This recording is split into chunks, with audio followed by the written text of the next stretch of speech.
Got it. Alrighty.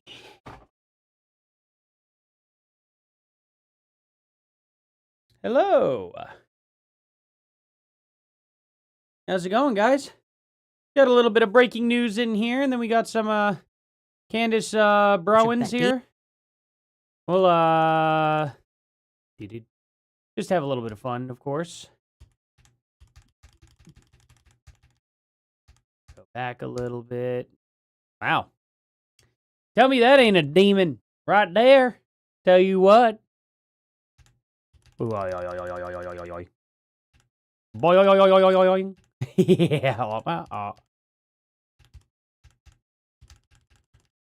Man, there's some really fun. No matter what, she makes a funny face.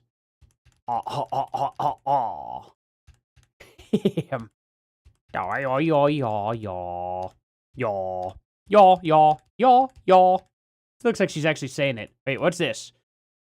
What you talking about? Yeah. This is so stupid. All right, here we go. All right, we'll start it right there. Okay, that's good enough. Oh, boy, we got a little bit of stuff here. So Candace Owens here talking about, like, they found out that they identify the SAM 702, which is funny. We go into over today's video. In today's video that I released, like, at noon, she shows that the SAM, and I didn't even realize this, that this flight lands in El Paso. Yeah, it'd be a nice 8-hour car ride home for Brian Harpool. It just doesn't make any sense. The timing doesn't make sense. It doesn't work with his ticket. Like, all of it's dumb. And they find out who was on the SAM, and they're going to say, I bet she says something stupid along the lines like, now I have confirmation that it was Brian Harpool. Except I'm not going to show the proof. Nope, it's all mine. Yeah, we'll see where that goes, right? We'll see where it goes. Scoop from Laura Loomer. Source tells me there's a big meetup of U.S. international woke right influencers and media pundits taking place in Russia next week. Source says these people are allegedly meeting with Alexander Dugin, Russian media mogul Konstantin Malofeev, and some of his acolytes who are also Duma members. Dugin briefly served as an advisor to the Speaker of the Duma in the late 1990s and early 2000s. Now, I went ahead and shared that. I'm hoping, because it's like, hey, if there's a source in on this source needs to film, this source needs to get paperwork together and show this. We cannot be like Candace Owens' side. Yeah, tell me you're okay without telling me you're yeah, telling me you're from Oakley. Okay, yeah, absolutely. Yes, I am. Indeed.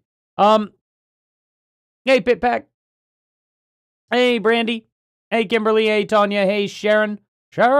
Hey, Madness. Hey, Kimberly. Hey, Kaipatsto. Hey, Angie. Hey, Kelly. Hey, Observing Chaos. Hey, Natalie. Alrighty. It's everyone so far. Yeah, guys. Yeah, we're going to have a good time tonight.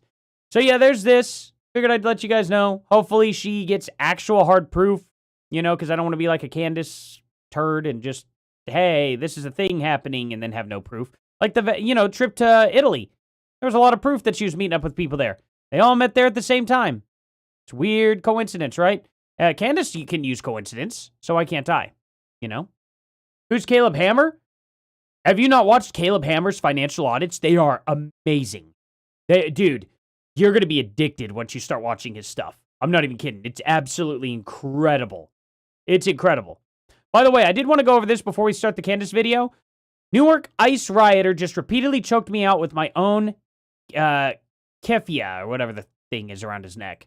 This comes just after I confronted Congressman Jerry Nadler and Dan Goldman. They all mobbed me as I asked questions. I mean, this is crazy. You're not about free Palestine, you're fake infiltrator. Don't fucking touch my shit. Yeah, but don't come in here pretending to be somebody you're not. Who did you steal that from? I bought it. Why? In Jerusalem, because I wanted to. In Jerusalem? Let go of me. Let go I'm of me. pretty sure you took this. Let go of me, please. You're not about free Palestine. Let go of me. Let go of me. I'm pretty sure you took this. Let go of me, please. I'm pretty sure you stole Leave the that. space. You stole that shit. Leave the space. You want to go? Leave You the space. stole that shit. Leave the space. You're not about And that's just amazing how it's like, no matter what, these people will just be like, they think they could just literally scream out, oh, you stole something, then they could start assaulting you. I mean, it's crazy, right? All these people come up, they lay hands on you, they cannot keep their hands to themselves. I mean, the thing about it is the reason why they have women do it too is because they want the dude to push the women off, and then another dude can jump in and start trying to wail on you and be like, oh, I was defending a woman, you know? And then it gets murky, especially when you're in a blue area. Of course, they're going to take the side of the vigilante delivering justice against a harmed woman of which they're trying to protect in the blue state, which, of course, obviously is laughable because they don't like women in blue states. In fact, they want to replace them all, you know? But yeah, Cam does need to learn how to fist fight. But the thing about it is there's also the fact that he needs to choose his battles, which is what he did. There were like, I don't know, how many people were around him? Let's take a look. There are 1, 2, 3, 4, 5, 6, 7, 8, 9, 10, 11, 12, 13. There's at least probably 15 to 20 people around him. You could be one of the greatest fighters in the world. But if somebody gets your back, you're done. I mean, and you don't know what kind of weapons these people have either. That's another thing too. So all it takes is one person to have a knife and go behind you. Doesn't matter how skilled you are at fighting. If you get poked in the back, it's going to be a very bad time. It's going to be a very, very bad time. It just doesn't matter. So it's good he didn't fight. It's good he didn't touch anybody, especially when he's by himself. Now, if he had a crew, that'd be one thing. But it's dangerous work what he's doing. He knows that he needs to de-escalate. As a reporter, that's the number one thing you should do. Never try to fight as a reporter, especially when you're on your own. They'll kill you. They'll kill you. They won't think a second thought of it. They're not going to fight fair. They're not going to play fair. They're not going to do anything fair. Someone may pull out a little Derringer. You know what I mean? Somebody may have one of those ghost guns. Those leftists will probably carry those. They claim that they're evil and that they should be regulated and stuff, but they'll carry one themselves. They'll have one. They'll have one shot ready, loaded, you know. Some of them do stuff like that. Even if they do, some of them may have gotten it legally. They're still crazy enough to pull a legal, legit firearm out and use it, you know, because they think they're doing something right. So it's just one of those things to where, you know, I wouldn't risk it. Now, should he learn how to fight still, though? I mean, of course, he definitely should. You never know when you're going to be in a situation where you're going to have to fight your way out. And being as knowledgeable as possible is absolutely the best thing you could do, and being in as best a shape as possible as well. It's crazy how much Cam Higbee looks like a dude I went to high school with, though. It is insane. If I see this guy, like, it is crazy. It is crazy. I wish I could just show you guys a picture of how, oh, wait, maybe I can. Maybe I could take a picture of the book. And, it's insane how much this dude looks like the all-star quarterback that went to my high school. I'm not even kidding. It's wild. Anyway, Idiot Candy, not you. Oh, wait, what is it? Am I late? Did the Idiot show start yet? It's starting. It's already on, actually. I've just been giving her a little time, you know. And I showed this breaking news of Ice Riders, like, attacking Cam.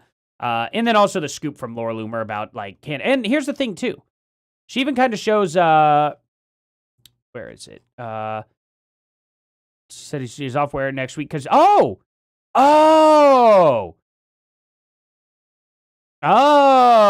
yes, she will. Yep, she did. Okay, she's already proven that they're all meeting up in Russia. You know, it kind of should be illegal for United States citizens to go to Russia right now when we're kind of in a proxy war with them to a degree, and we're sanctioning Russia.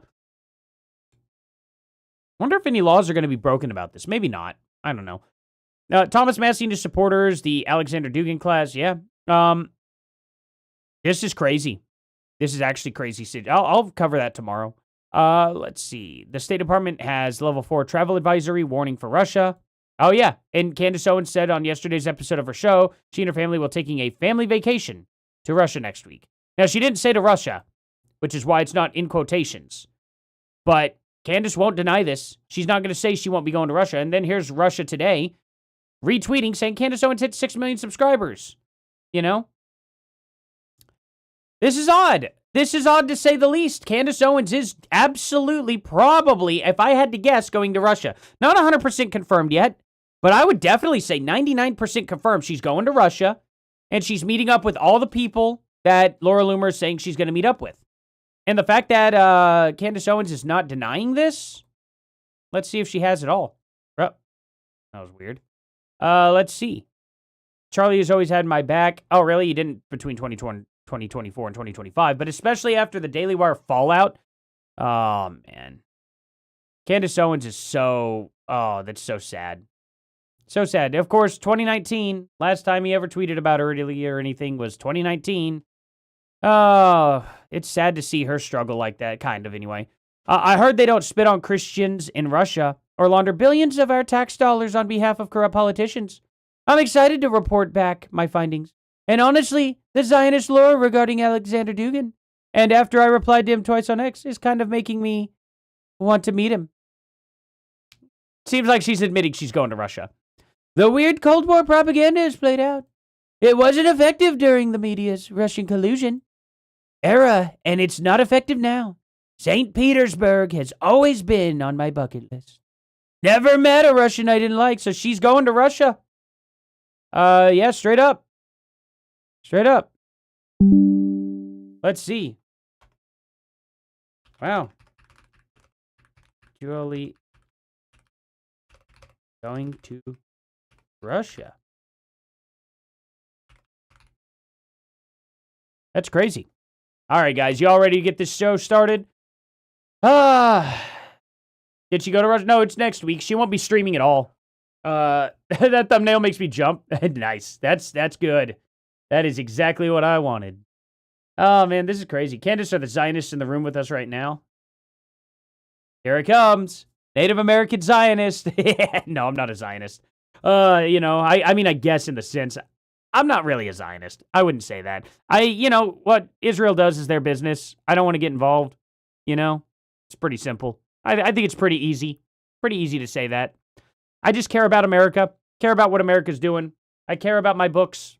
My Bible. I care about what that says. But, what countries do is what countries do. Is what it is.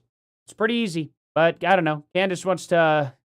she wants to project as much as possible. Just let her. Whatever. It doesn't bother me. She can do it all day long. I'll just laugh at her. Anyway, guys, let's go into it. Loving Failure? You've missed the intro. That's about it. Let's see. All right, you guys, happy Wednesday. More importantly, happy 6 million subscribers. We did it. I'm so proud. I really am. Without a single dollar spent on advertising. $0. That's actually just an incredible feat. Yeah, I mean, it's not that incredible to bot your audience. It's really not. It's genuinely not. Outside investors, no secret funding from foreign countries, no influencers, influential campaigns. Wait, is that it? Is it literally just Zionist is believing the Israel has... Oh, wait, hold on. Let me see. What exactly is the... Let's see. Zionist is a supporter of Zionism, which is the political and ideological movement advocating for the right to self-determination and the protection of the Jewish people in their ancestral homeland, which corresponds to the historic land of Israel. Oh, okay. I guess I am a Zionist, because I think they should exist. So to be wow, I didn't really think it was that direct. So to be an anti-Zionist literally means to destroy Israel. Let me look that up. Let me just see. What exactly is an anti-Zionist? I want to see what this means. Anti-Zionism is the opposition to Zionism. No, duh. What does anti mean? Which is the movement for the self-determination, the statehood of the Jewish people in their ancestral homeland, the land of Israel. It's a complex and highly debated term with vastly different meanings depending on who is using it. Okay. Semantically, Zionism signifies the historical and modern connection between Jewish people and the land of Zion, Israel. I've never understood.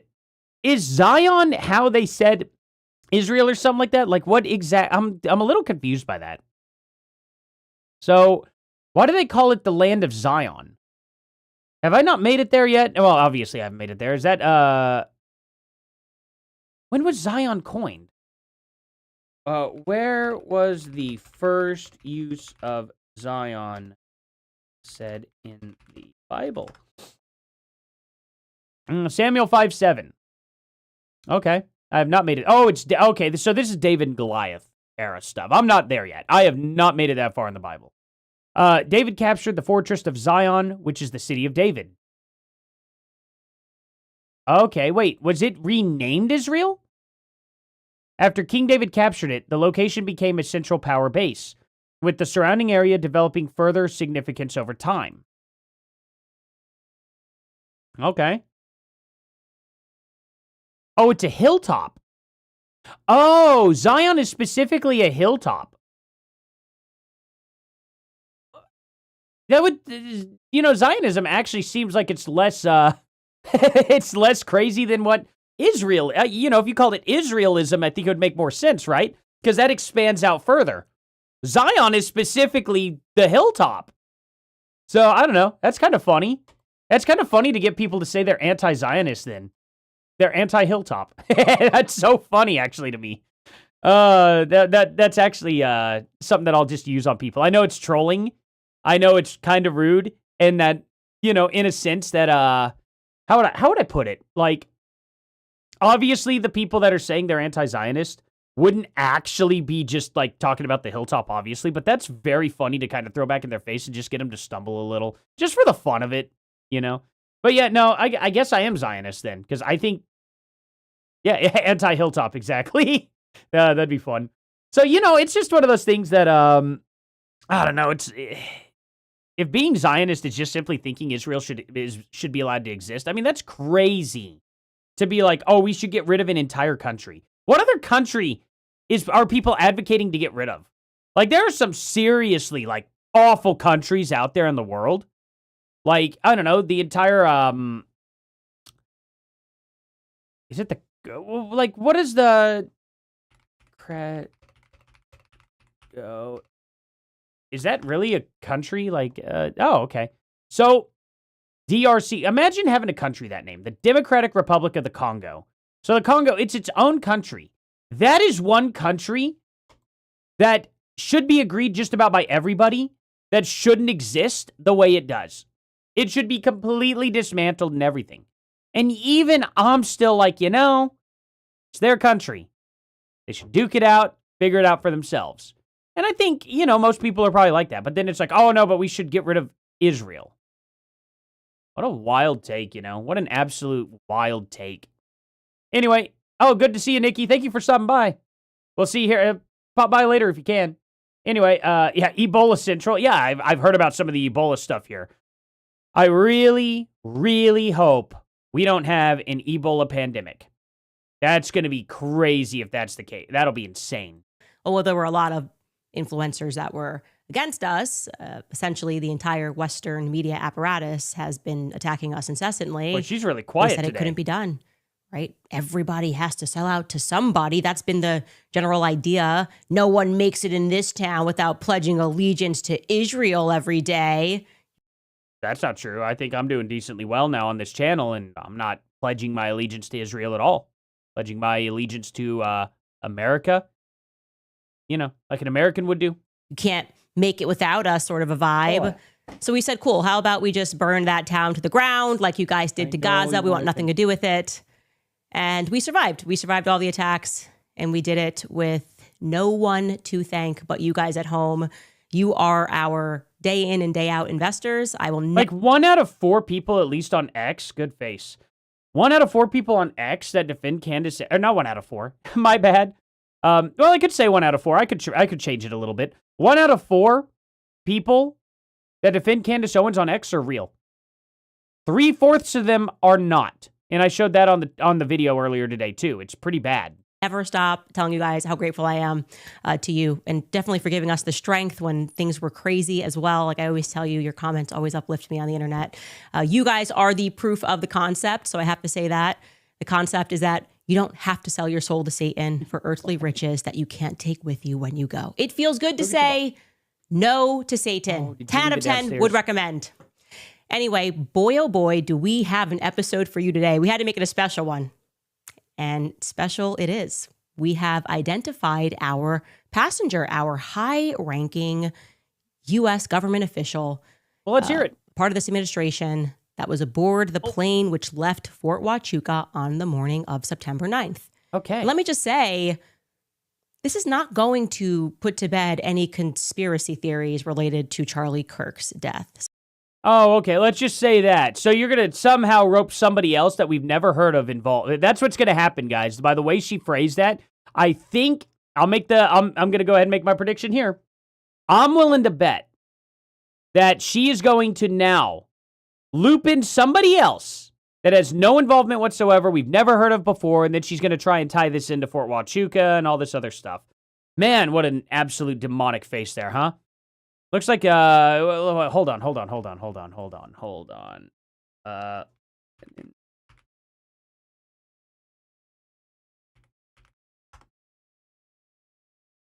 Let's see here. Y'all remember Robin Williams' character? Let's see here. Let's see if I can get a good angle. Yeah, this one. Oh.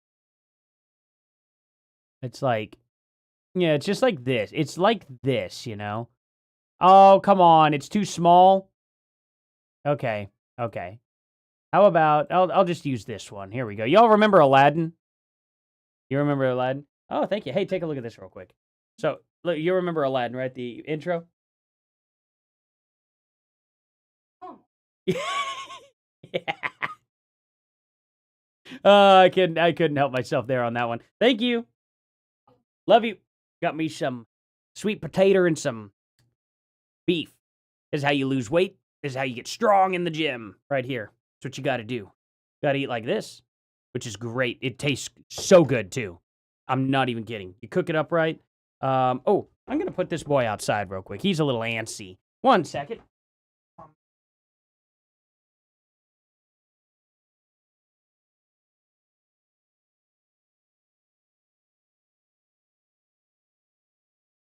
Ooh, okay. Alrighty, guys. Y'all ready?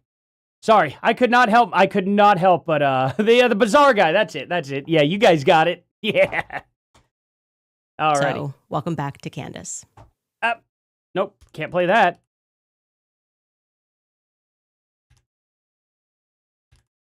Look at this. Dude, she ready to kiss the rear end of a horse. Or in the bizarre guy situation, donkey. Let's see. Fast forward to right. Without having to go. Oh, there we go. Good Lord. Episodes where you should probably take notes. It would be appropriate if you took out your notebooks, class. Let's do it. We're going to start with Charlie Kirk's life in July in general, the period of undue. Yeah, don't bother just telling us about who's on the freaking aircraft. Let's go all the way back to July. July. What was it significant about July? Oh, yeah, the beginning of July, Charlie was backing Donald Trump on bombing Iran. Okay, yeah, that's great. What else? Stress that was being brought upon him by his friends and his allies. And I want to be clear, the stress that was being added to his life was because of the friend and the... She never once talked to him in the year of 2025, by the way. Just pointing it out there. Candace did not talk to Charlie Kirk in the year of 2025. So I want to know how she knows this. The ally, Israel.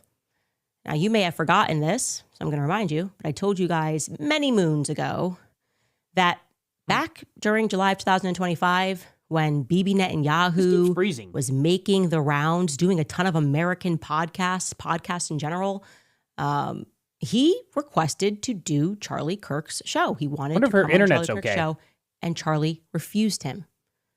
So what did Bibi do instead? Well, he kept up his schedule with podcasters. He did the Nelk Boys. That was released on July 21st. He did a little bit at a time.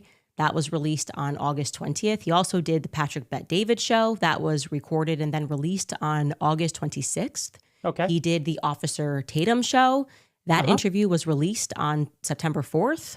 So, quick question. Is Officer Tatum a Zionist shill? Is he getting that $7,000 a month?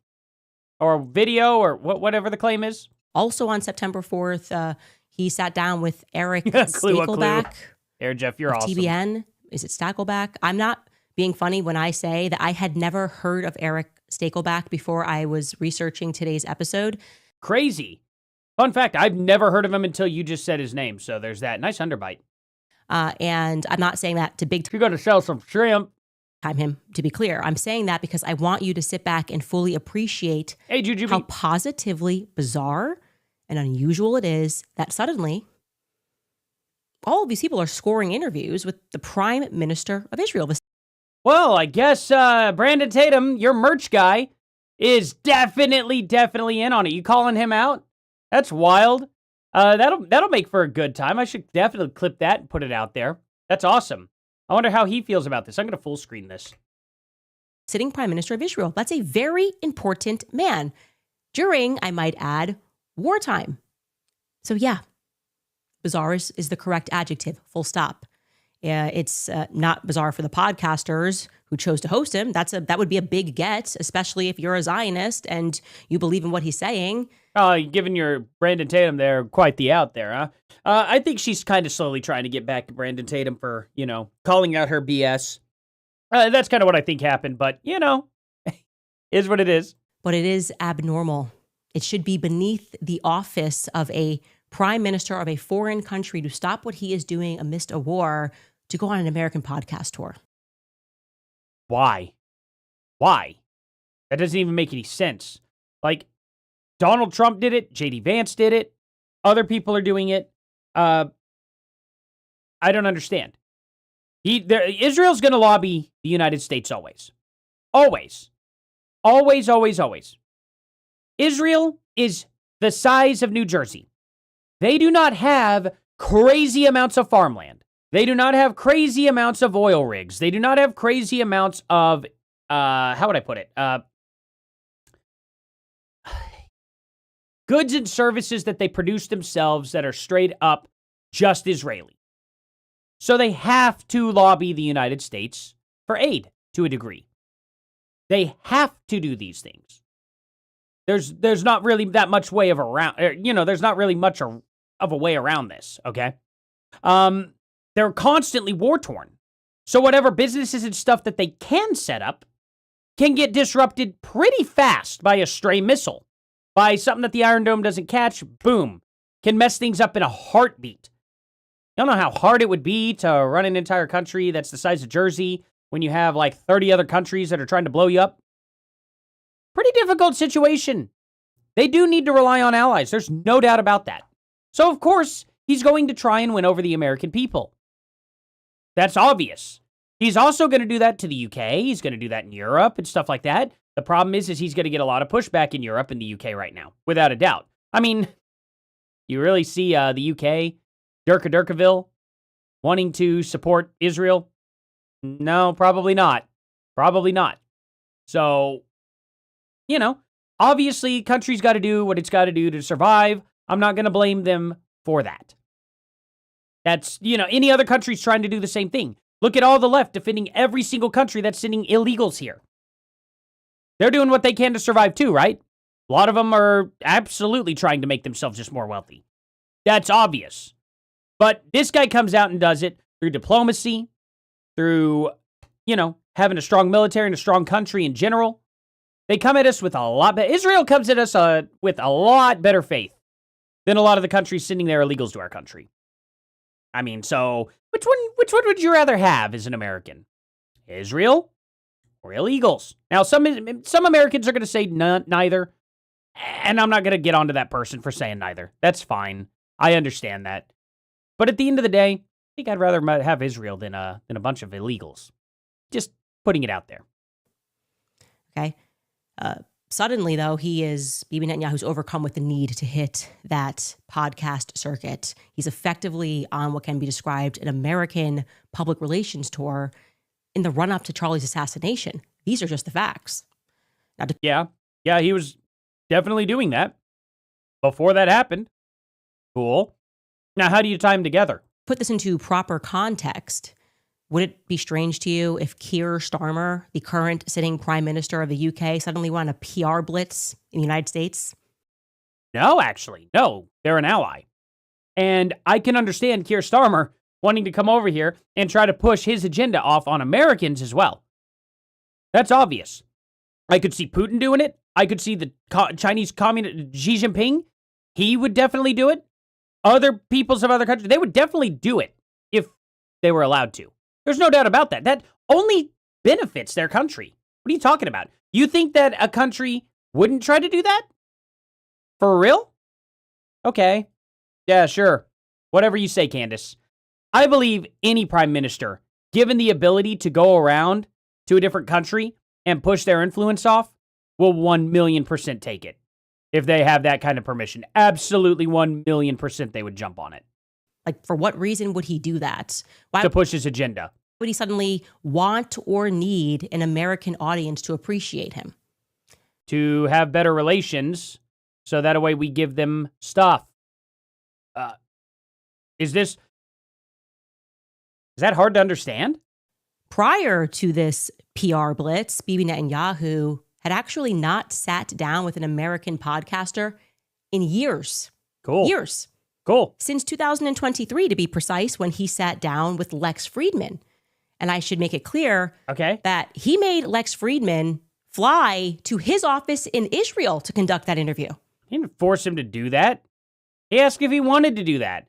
What was he, at gunpoint? Like, get to my office. 7,000 miles away from here. Yeah, sure. Okay.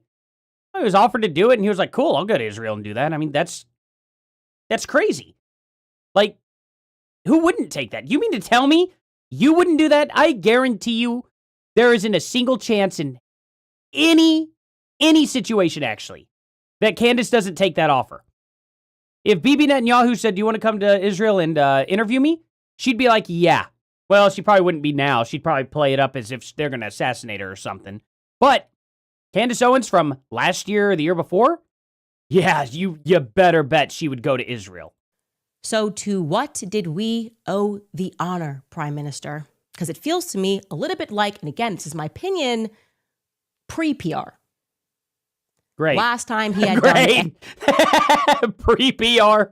I'm not even going to get into that with you any guys. sort of an American PR blitz at all outside of, independent podcast. I mean, just like him doing multiple shows in a row in America.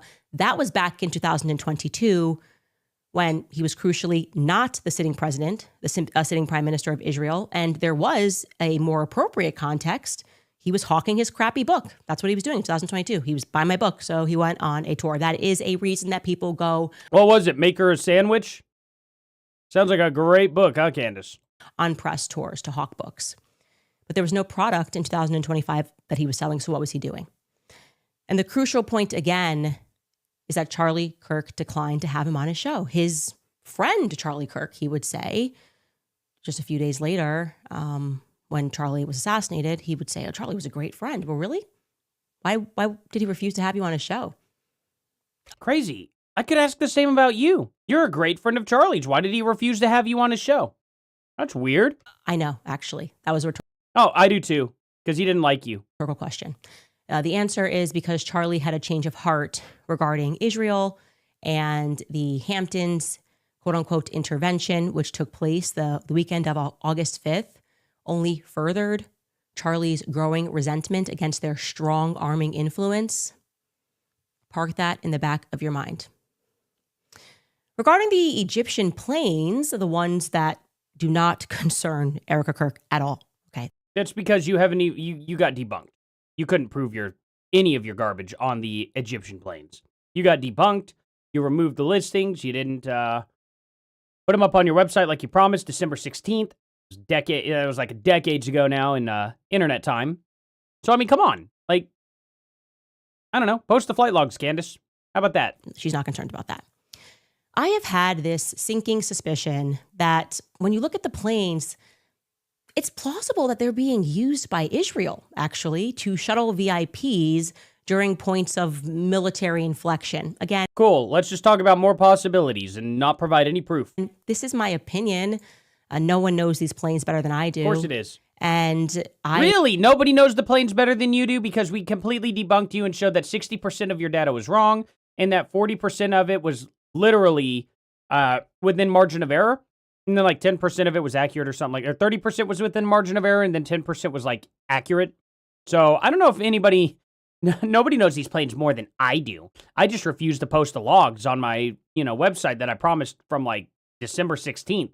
How many months ago is that now? Is that like almost 6? That's about almost 6 months. They noticed also in looking at these planes, they tend to turn off their transponders when they're making short trips around Cairo, about an hour and a half flights, and then they return back to Cairo, and they just for some reason turn off their transponders. And when I Yeah, are you sure that that's not their garbage systems? calculate that distance precisely of where these planes could be going in the amount of in the allotted time was frame, answered or not. I keep coming up with either Israel or Jordan. Those are the options that I look at. She's going to get there. And then I also noticed that they seem to move always when Israel is on the brink of trouble, right? And I'll give you an example of what I mean. October 7th. 2023, a day that will live in infamy, probably for the Palestinians. The Egyptian plane, SU-BTU, which I describe as my purple plane, flew from Cairo at 8:50 a.m., shortly after the attacks began. So did somebody fly in and then take them out? I don't know. That's just a fact. October 7th, that's what they did. They flew from Cairo to Paris and... Okay, random fact. Then it flew from Paris to St. Louis, Missouri, stays for 5 days. Giving you another example here. Similarly, on April 14th. Cool. Why would they need to have it in Missouri? Of October, on April 14th of 2024, I believe I wrote 25, but I think it's 24, there was Operation True Promise, okay? That's when Israel was being bombed by Iran and Hezbollah in retaliation because Israel had bombed the Iranian embassy in Damascus. Well, lo and behold, that same Egyptian plane took off, flew from Cairo always to Paris, and it stayed there for 6 days. So I just thought it's possible. Look, on the one hand, it's possible that these are just Egyptian VIPs who are concerned about what's happening in Israel. Why would they have to be concerned at all with Israel? They could have not been involved with Israel at all. It's almost like they were probably Egyptian. It's weird. And they just feel safer in Paris and beyond. Or it's possible that these are Israeli VIPs who are using Egyptian planes, which is something that they have done historically in the past. So that's any proof to back that? Not something that is that far. You don't have to imagine something, a scenario that hasn't happened. If I don't have to imagine it, you could show me, right? Happened many times over in the past. Now, of course, in considering that scenario, I had wondered in my rational mind if it was true. Let's say that we could confirm that they are ushering Israeli VIPs during wartime, war incidents. In other words, she can't confirm anything and has no evidence. How and why would that ever bring them to Utah? That just feels so random. But of course, you recall, that we discovered that Utah is indeed a special place, at least to Bibi Netanyahu, because the Romney family holds considerable political power in Utah. You can't think... Okay. Apparently, Romney is King Tut. I guess so. My Pit Pack for $10 says, thank you for all you do and speaking the truth. Love your video bombing dog. Yeah, he does that a lot. Oh, he's a good boy, though. Thank you so much, my Pit Pack. That's very, very nice of you. Of Utah without thinking of the Romney family. They are effectively Mormon royalty, and Mitt Romney, as it turns out, is best friends with Bibi Netanyahu. They have a bromance. It's been documented for years in the press, for over 50 years, longer than I have been alive. These two have been besties. We reminded you that they met at the Boston Consulting Group, where they both worked. Cool, I'm not a Romney fan, I don't care. They haven't stopped working together and supporting each other since. Mm-hmm. I told you guys that Mitt Romney's presidential campaign team actually went over to BYU Jerusalem, where, as it turns out, a lot of CIA agents are recruited from. They're approached to work while they're... Yeah, they're not just recruited from one place. We already went over this a while ago. These CIA recruits from a lot of different locations, actually. Not even just colleges, but a lot of different colleges all over the United States. They recruit anybody that they can get their hands on that are pretty high IQ, just like most other places. In school during their studies. Very interesting. We've confirmed that.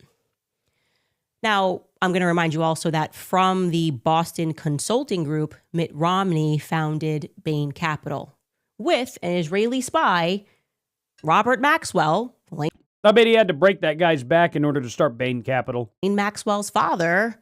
That's a good Batman joke, as right? one of his seed investors. All of that is an important recap. Okay, Mark it in great. the back of your mind as we now go to my favorite place of all, Fort Huachuca. There you go. SAM 702, an Air Force plane given the designation SAM because it is carrying a VIP. That designation is used to transport the It's going to president, be Mitt Romney, vice president, cabinet members, commanders, Congress, and other high-ranking government officials or foreign dignitaries. And we wanted to know who was aboard that plane. Not speculating that they did anything wrong. We don't know what happened at Fort Huachuca in the morning, right? We just found a guy who thinks he saw Brian Harpole walking out of a meeting. And for whatever reason, Brian Harpole has been extremely reticent to just present a logical or even respond with a yes or no. He showed you his flight ticket. He showed you where he was at the time of the meeting in Fort Worth. That's 8 hours away from El Paso, and it's even further away than Fort Huachuca. So what are you talking about? As to whether or not he was there. We wanted to just know who was there. Forget what they could have been doing there. Maybe there's a rational reason they're there. Maybe they're there because they do some military work.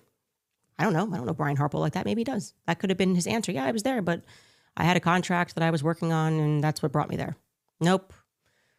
We got an influencer campaign with a lot of special forces guys suddenly in the mix. Very strange, screaming, threats. We're going to take you down.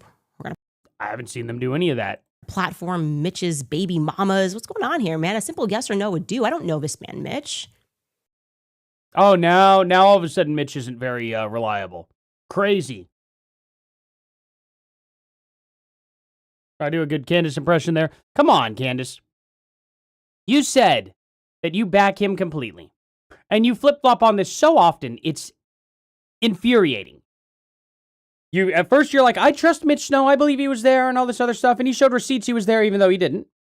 And then now it's just like, I don't really know Mitch, I don't know, I'm going to distance myself from this on-video woman beater. You know what I mean? Oh, they had to dig up his past from 20 years ago, even though he's still in the middle of a lawsuit from 2023 because he beat a woman. Great. I don't need to die on any hill. Just tell me yes or no. Nobody wanted to do that. He did tell you no. He said, nope, wasn't there. Here's my plane ticket. So we just got to work and said, who's leaving Fort Huachuca and heading for El Paso, Texas in a time frame that would work with this alleged meeting? Not for Brian Harpole. That's 8.5 hours away from his freaking home. That doesn't make any sense. He'd have to drive 8 hours over there. That doesn't make any sense at all, Candace. Dirtbike for $5 says, Artie, Natalie Besner a second chance. Or give Natalie Besner a second chance. You should watch one of her recent videos after this or tomorrow soon. She's great. You'll love her. I mean, I'm not saying she's a bad person or anything like that. I was just like, hey, talking about people's kids, it's just not good. Not okay. Because that person, that little kid is a different person. It's not Candace Owens. That kid could come out and be like, whoa, my mom's a filthy liar. You know what I mean? We just don't know. We have no idea how she's going to turn out. We don't know what, you know what I mean? And I always give the young their chance. You know what I mean? I thought it was just a scummy thing for her to do. That doesn't mean that she's a bad person, though. I don't think Natalie Beisner's like, I wasn't on the hill of like, ooh, I'm never going to see this person again. I just don't know who she is. And that was my first interaction. You know what I mean? So it's like, I thought it was just a scummy thing to do. But I've seen many other YouTubers that I absolutely love do scummy things. That doesn't mean I gave up on them. Plenty of them, plenty of them out there. So, no, it's not that I don't like her. The only time I ever saw her was just trashing Candace Owens' child. And I'm like, hey, let's lay off. We just don't talk about people's kids. It's really that simple. She deleted it. She obviously knew that was the wrong thing to do. Someone who's willing to retract their statement and say, I messed up, is a good person in my book. You know what I mean? So I don't think she's a bad person by any means. I'll have to check her out. I just don't know when my path will cross with her. You know what I mean? I just never heard of her before this. So it was just an easy thing to be like, oh, not a good thing. But again, she deleted it. I'm certain that she's ashamed of what she did. I'm not going to hold that over someone's head. When somebody apologizes or when somebody rights the wrong in general, I have no business holding anything over their heads after that. On the morning of September 9th. Ooh, it's getting hot in here. And now we can reveal the name of one of those VIPs who was aboard the plane. Does it rhyme with Rit Momney? Apparently with 4 other people. Oh, 4. Okay. His name is Bradley Hansel. He was nominated Who is this? Who is this? by Trump to be the Undersecretary of War for Intelligence and Security. He was confirmed by the Senate and sworn in on July 25th, 2025. I'll tell you what he does. Per our Department of War website, Okay. Mr. Hansel exercises authority, direction, and control on behalf of the Secretary of War, that's Pete Hegseth, over all intelligence and security organizations in the Department of War, including the 9 Department of War components that are members of the intelligence community. He also serves as the Director of Defense Intelligence and the principal advisor to the Director of National Intelligence on I'll give her a shot, Dirtbike. I'll go check out her stuff. defense intelligence matters. Oh, thank you for that 5 again, by the way. That's very nice of you. Yeah, I'll definitely check her out. Don't worry. Okay. So he reports directly to Pete Hegseth. He was selected by Trump. And frankly, an argument could be made that it makes sense that he would be at an intel base given his position. But he has a background that I just can't ignore. After serving in the military, first in the Navy and then the Army Special Forces Airborne Division, Brad Hansel immediately went to work with Gretel. No? Oh, my bad. The Boston Consulting Group. Interesting. After some years, he was then picked to work under Trump's first administration as a member of the National Security Council, and he was to work as the special assistant to President Donald J. Trump for national security affairs. Great. When Trump's first term concluded, he went back to the Boston Consulting Group as a principal of the firm for years. He then did a one-off year before being selected again by Trump, the new term, as the undersecretary, which we just told you about. Now, that's interesting to me. I'm like, just like Mitt and Bibi, Mr. Hansel was formerly employed by the Boston Consulting Group. So I thought, man, what is this Boston Consulting Group? I mean, it just seems to be They probably consolidate or consult debt or something like that. I mean, if I had to guess. a pipeline to the White House. Mitt Romney ran, was a senator. Like, what's going on here? Who are they consulting for? And of course, I asked myself, are there any ties to Israel? All right, let's see. Now, of course, you ask yourself if they had ties to Israel. Boston Consulting Group, BCG, is a premier global management consulting firm and one of the big 3 MBB firms. What is an MBB firm? Okay. What is an MBB firm? I bet it's firm. Stands for McKinsey and Company, Boston Consulting Group, and Bain and Company. Okay, there we go. They are the 3 largest and most prestigious strategy management consulting firms in the world. Okay, so this is like a debt consulting firm for Fortune 500 companies. Great. These firms dominate the strategic consulting space, helping organizations solve their most complex, large-scale problems, such as entering new markets, executing mergers, and acquisitions. So, okay, so these are the people who oversee, like, you all remember whenever, like, AT&T merged with Singular? You know what I mean? They were probably involved in some way, shape, or form. They're probably like, the contracted company that,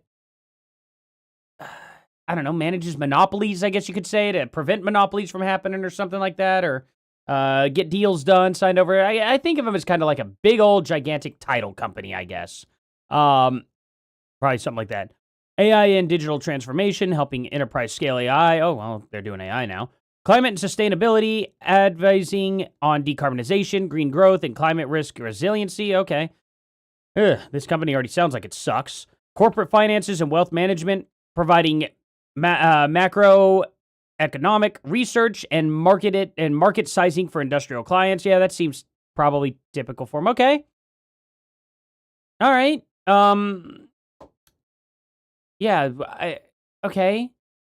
So they're a consolidation company, like, I guess. All right. Oh, hold on here. Wombat Mommy for the $5 says, wait, didn't she pull this stunt before and try to say congressman who was in D.C. was in Fort Huachuca? Yeah, it was, who was the congressman she claimed, and he ended up proving her wrong. Then, oh man, it is blasting down rain now. Heck yeah. Good timing. How cozy. Anyway, yeah, I think, who was the senator? Who did Candace, who was the Owens claimed was at Fort Huachuca?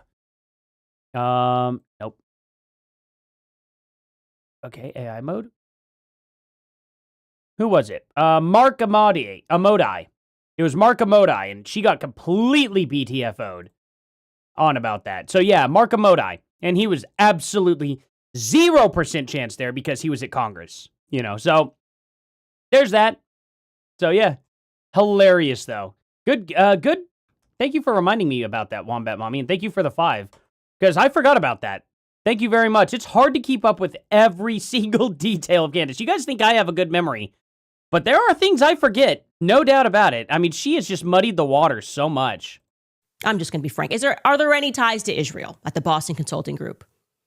And funny enough, in the very month that Mr. Hansel was sworn in, the Boston Consulting Group had a massive scandal, which was uncovered due to the reporting over at the Financial Times. There were some whistleblowers at the Boston Consulting Group.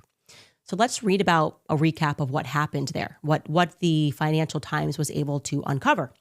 It was a secret project known as Project Aurora. This website tells us, and I'm going to read this website directly. It says, launched in late 2000. It's only for Israeli companies, startups, and institutions, though. They also, check this out. So, yes, and she's not going to mention this. I'm willing to bet if she does mention it, then I'll give her credit. They give Gaza aid involvement. What do you want to bet she doesn't mention that about the Boston Consulting Group? BCG faced major international scrutiny for its role in designing the business operations of the Gaza Humanitarian Foundation, a U.S. and Israeli-backed organization created to distribute aid in Gaza. Following unauthorized project work and failure to disclose the full scope of their engagement, BCG's leadership apologized, fired 2 partners, and withdrew from the project. Okay. Yeah. So there you go. Notable alumni. Former Israeli Prime Minister Benjamin Netanyahu is a notable alumni of the company, having worked there in the 1970s after graduating from MIT. Okay, cool. I wonder how much of this Candace will mention, and I wonder how much of this she's going to gloss over. 2024, Project Aurora was originally framed as a pro bono feasibility study for the Gaza Humanitarian Foundation, a Geneva-registered NGO created with backing from the U.S. and Israeli security-linked interests. Over 7 months, the project evolved into a fully billed consulting contract reportedly worth $4 million. According to a series of leaked documents obtained by the Financial Times, the core of the work focused on estimating the financial cost of various scenarios for Gaza's post-conflict future. 2 primary models emerged. One proposed a voluntary departure plan, $9,000 in cash per person, aimed at relocating around 500,000 Palestinians outside of the Gaza Strip. A second model lowered direct payments to $5,000, but added 4 years of subsidized housing and 1 year of food assistance. Neither model specified destination countries, but internal documents suggest that analysts expected relocation to lower-cost regions, likely outside of Israel or occupied Palestinian territories. The total costs ranged from $2.5 to $5 billion, but the numbers obscured a deeper reality. They converted displacement into a solvable financial problem. The people of Gaza, already facing displacement, trauma, and siege, were treated as units in a logistical matrix. The Boston Consulting Group's approach was... So you mean it's no different than, like, New York and their garbage buildings? Wow. Okay. Methodologically consistent with its standard consulting playbook, the firm employed scenario modeling and comparative cost analysis, tools typically used in corporate restructuring or infrastructure investment projects. In Project Aurora, these tools were repurposed to evaluate the relative financial impact of different population movement strategies. It tells us that by April of 2025, BCG's senior leadership claimed that they had issued some internal guidance to halt the project because concerns began to mount internally about the nature of the client, that being Israel, the implications of the work, and the potential reputational damage. Cool. All right. Great. Let's, $5 from Diana Cooper here. 1.81 million Muslims live in Israel. 27,000 Jews live in the rest of the Middle East, outside of Israel. 15 million Jews left on the planet. Yeah, absolutely. Dead on accurate. That is absolutely factual, and Candace doesn't care. She wants 0 Jews, I think, on the planet. I'm pretty sure she wants 0. Kind of wild. Kind of sucks for all that. Actually, let me get rid of this dust cover. Yeah. There we go. Makes it look a little bit better on camera, instead of having this big old fat thing, like, just in the way. Rode makes good mics. Hey, Rode, sponsor me. I'll definitely advertise a microphone or two. That'd be awesome, right? Just send me a free microphone, then you know, I'll make sure that the microphone's always just in camera view. That'd be awesome. No, this microphone's amazing. I love this microphone. If I switch microphones, I'm just going back to my SM7, not SM7B, SM57, and I'll get myself a nice preamp for it. Anyway, yeah, this is silly. Also, thank you so much, Diana. I really appreciate that. The firm would then say that two senior partners continued the project in defiance of their directives, maintaining an unofficial team and billing through alternative structures. The project continued through May of 2025 when the Financial Times story broke. In July, BCG quickly dismissed the two partners and launched an external audit. The CEO of BCG, Christoph Schweizer, described the episode as reputationally very damaging. Following the Financial Times publications, numerous media outlets rushed to characterize Project Aurora as an engineered deportation plan. Okay. Now here's where it gets fun, you guys. You see, they should have just had ICE do it. They should have had Israeli ICE. You know, what could they call it? What would be? You guys come up with a really good name for Israel having like their own immigration customs enforcement. You know what I mean? I think we could come up with some funny things. The Boston Consulting Group was also, as we just told you, instrumental in setting up that Gaza Humanitarian Foundation. That's ringing a bell for you. Cool. The consulting firm helped to develop the logistics, the organizational structure, and they also set the pricing for paying and equipping private security contractors to operate the food distribution hubs in Gaza. Okay, that's what that was all about. There you go. This was, she did mention it, backed and funded by Israel, but you might recall that it was then discovered these were effectively just killing fields. The videos are horrific. They are available online, and you should watch them. You should. Oh, okay. We should just watch it. We'll just take your word for it. We'll just look it up. Let me see. Was Boston Consulting Group responsible for killing Palestinians? Let's see. The Boston Consulting Group, BCG, has faced several criticism and allegations regarding its involvement in projects that critics claim contributed to the death and displacement of Palestinians in Gaza. While BCG has officially disavowed much of this work as unauthorized by leadership, the firm has been linked to two highly controversial initiatives. Gaza Humanitarian Foundation. BCG played a central role in designing and managing the Gaza Humanitarian Foundation. Okay. Militarized distribution. The GHF model restricted aid to a few sites under Israeli military oversight and used private security contractors. Okay. Casualties. Human rights groups and UN agencies labeled these sites as death traps after hundreds of Palestinians were killed by gunfire while attempting to access food near these distribution points. Really? Like, how? Criticism. Critics argue this system bypassed established United Nations agencies like UNRWA to create a more controlled, militarized aid process that prioritized security over civilian. Okay. But I'm curious how these killings happened. Project Aurora and relocation modeling. A Financial Times investigation revealed that a BCG team developed financial models for the voluntary relocation of hundreds of thousands of Palestinians from Gaza to other countries such as Egypt and Jordan. Well, Candace left that part out. She said that they couldn't figure out what countries to put them in, so that's kind of interesting. Okay, but how did they get killed? Let's see here. Okay, why were killed for going to these food locations? Let's see if it answers why. The high death toll among Palestinian at the Gaza Humanitarian Foundation, GHF food location stems from a highly militarized system that forced starving civilians into active combat zones. The primary reason for the killings include 1. Shoot to kill military officers. According to investigations, internal organizations, and whistleblowers, Israeli Defense Force operating the checkpoints were instructed to use lethal force.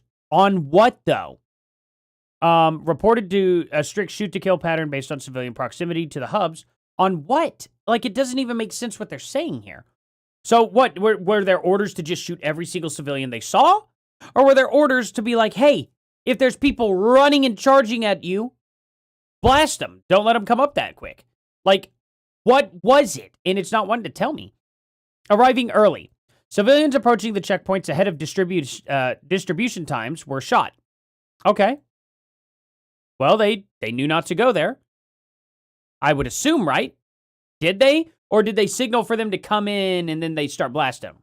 Looks like they arrived early and were not supposed to be there. Crowd overflow. If the crowd grew too large and desperate, people pushed over wire barriers or dirt mounds to get food, they were shot. Okay.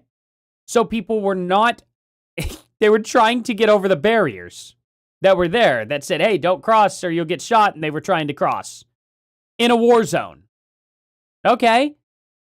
Well, that's a lot less worse than what Candace said. Arriving late. Anyone left at the site after hours were considered to be an evacuated combat zone and was fired upon. Okay, so they gave warning. Did they warn these people before they shot them?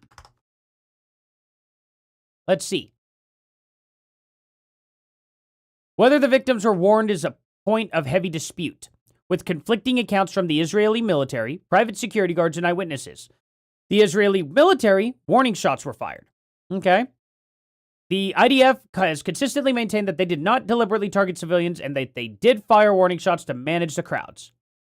Troops fired warning shots into the air or towards the ground to establish perimeter when crowds grew too large or chaotic. Okay. Eyewitnesses and subcontractors no warning detected direct fire. Accounts from Palestinians on the ground, well, okay, but they're going to be biased no matter what, and they're going to say. So, IDF, they're going to say that they're innocent. Palestine, they're going to say that they're innocent. Kind of hard to take both of them, right? How about contractor whistleblowers? Okay, but what about other contractors? Investigative reports outlets like the Associated Press and BBC, oh yeah, those are the most reliable ones, right? Feature testimonies from Western security contractors employed to secure the GEHF sites. They revealed that unqualified or unvetted guards routinely fired live ammunition, stun grenades, and pepper spray directly at Palestinians scrambling for food, even when those civilians posed absolutely no physical threat. Okay, so hold on. You mean to tell me that those guys used stun grenades and pepper spray, and they didn't shoot the people?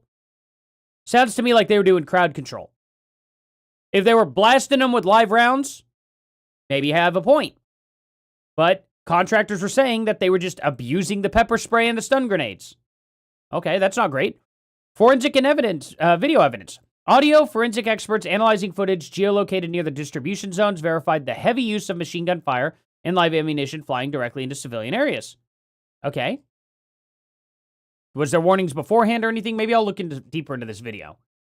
But at the end of the day, kind of seems to me that there's some conflicting accounts all across the board. And it seems the majority of the conflicting accounts come from the opposite side. The people in the middle were saying, yeah, there were some corruptions, but they weren't live rounds, per se, or they weren't shooting civilians. They were firing off live rounds into the air, and then they were pepper spraying and throwing stun grenades out. That is, I don't care. I don't care about that. So they're not having a bunch of Gazans come in, and then they're just like, all right, guys, all the Gazans are here for the food. Eat lead. That's not what happened. That seems to be misrepresented by Candace here and the left in general. You should understand what the IDF army does. Starving I'll pull up a Palestinians video. I'm not going to show you guys, but I'll see. Being led to the slaughter as the IDF fires upon them. That was the scandal. So what did Boston Consulting Group do? Well, they withdrew, of course, likely to save face. And following their exit, another Trump appointee was tapped to become the new chairman of the foundation in their stead. Oh, I didn't realize this was 2025. Guess who? Here's Johnny. Okay, let's hear it. Yes. Reverend Johnny Moore, one half of the Kairos Company duo with Andrew Colvett once upon a time. That's where Andrew Colvett's from. He's working for Johnny Moore at first. I can actually show you guys this video, I think. It really is just such a beautiful story. Everybody knows each other. Okay. All right. I'll rewind this. I can show you guys this. Look at this. This is what took place. Can I rewind this? See, look. They're blasting the ground. They're not hitting people. They've been fired over the heads of crowds of people waiting for food. That's what happened. Candace,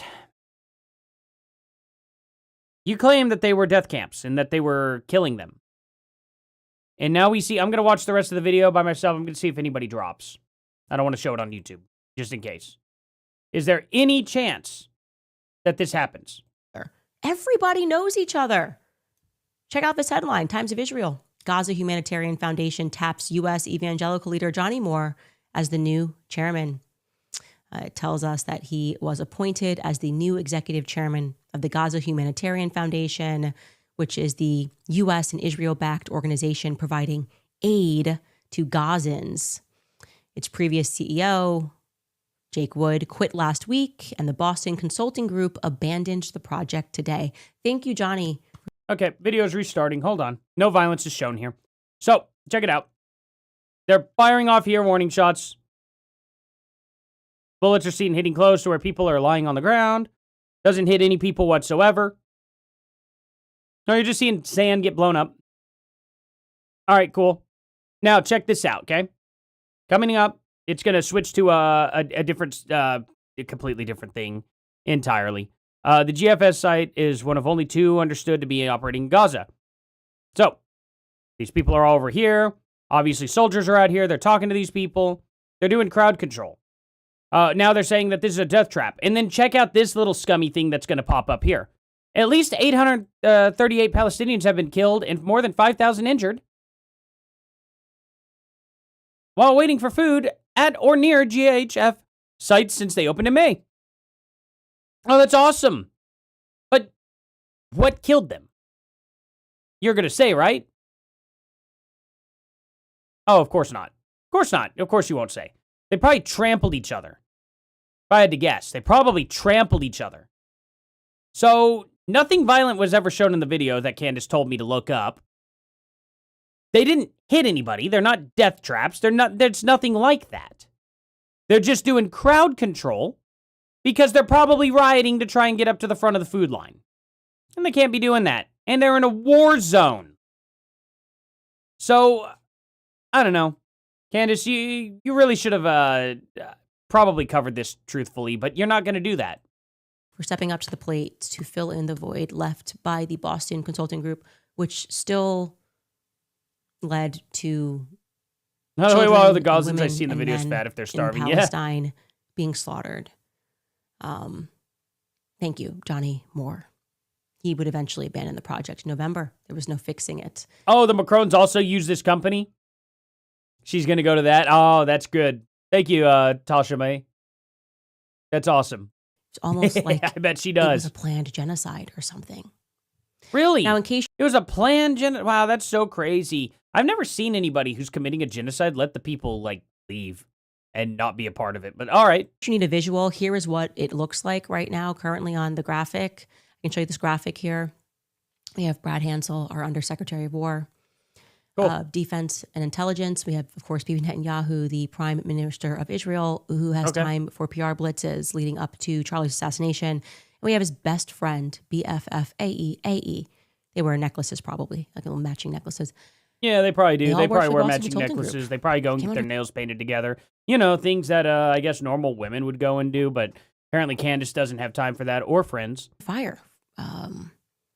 And these points just tell you about Project Aurora, about the Gaza Humanitarian Foundation. It also tells you who engaged them. They were initially engaged by Orbis, which is a Washington area security contractor. It's okay. They can be engaged. Mitt Romney's like, you know, polygamous or whatever, probably. The feasibility study for a new aid project.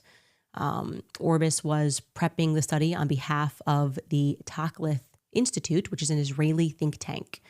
And yeah, BCG was chosen as that consultant because of their long-standing relationship. Pretty sure they're the only consulting group of that magnitude, but okay. With Phil Riley, an ex-CIA operative who worked for Orbis. Now, ex-CIA, kind of like, I mean, there's been a lot of rumors and innuendo about what Bibi Netanyahu was doing while he was living in America. Who's really running our CIA is a broader question.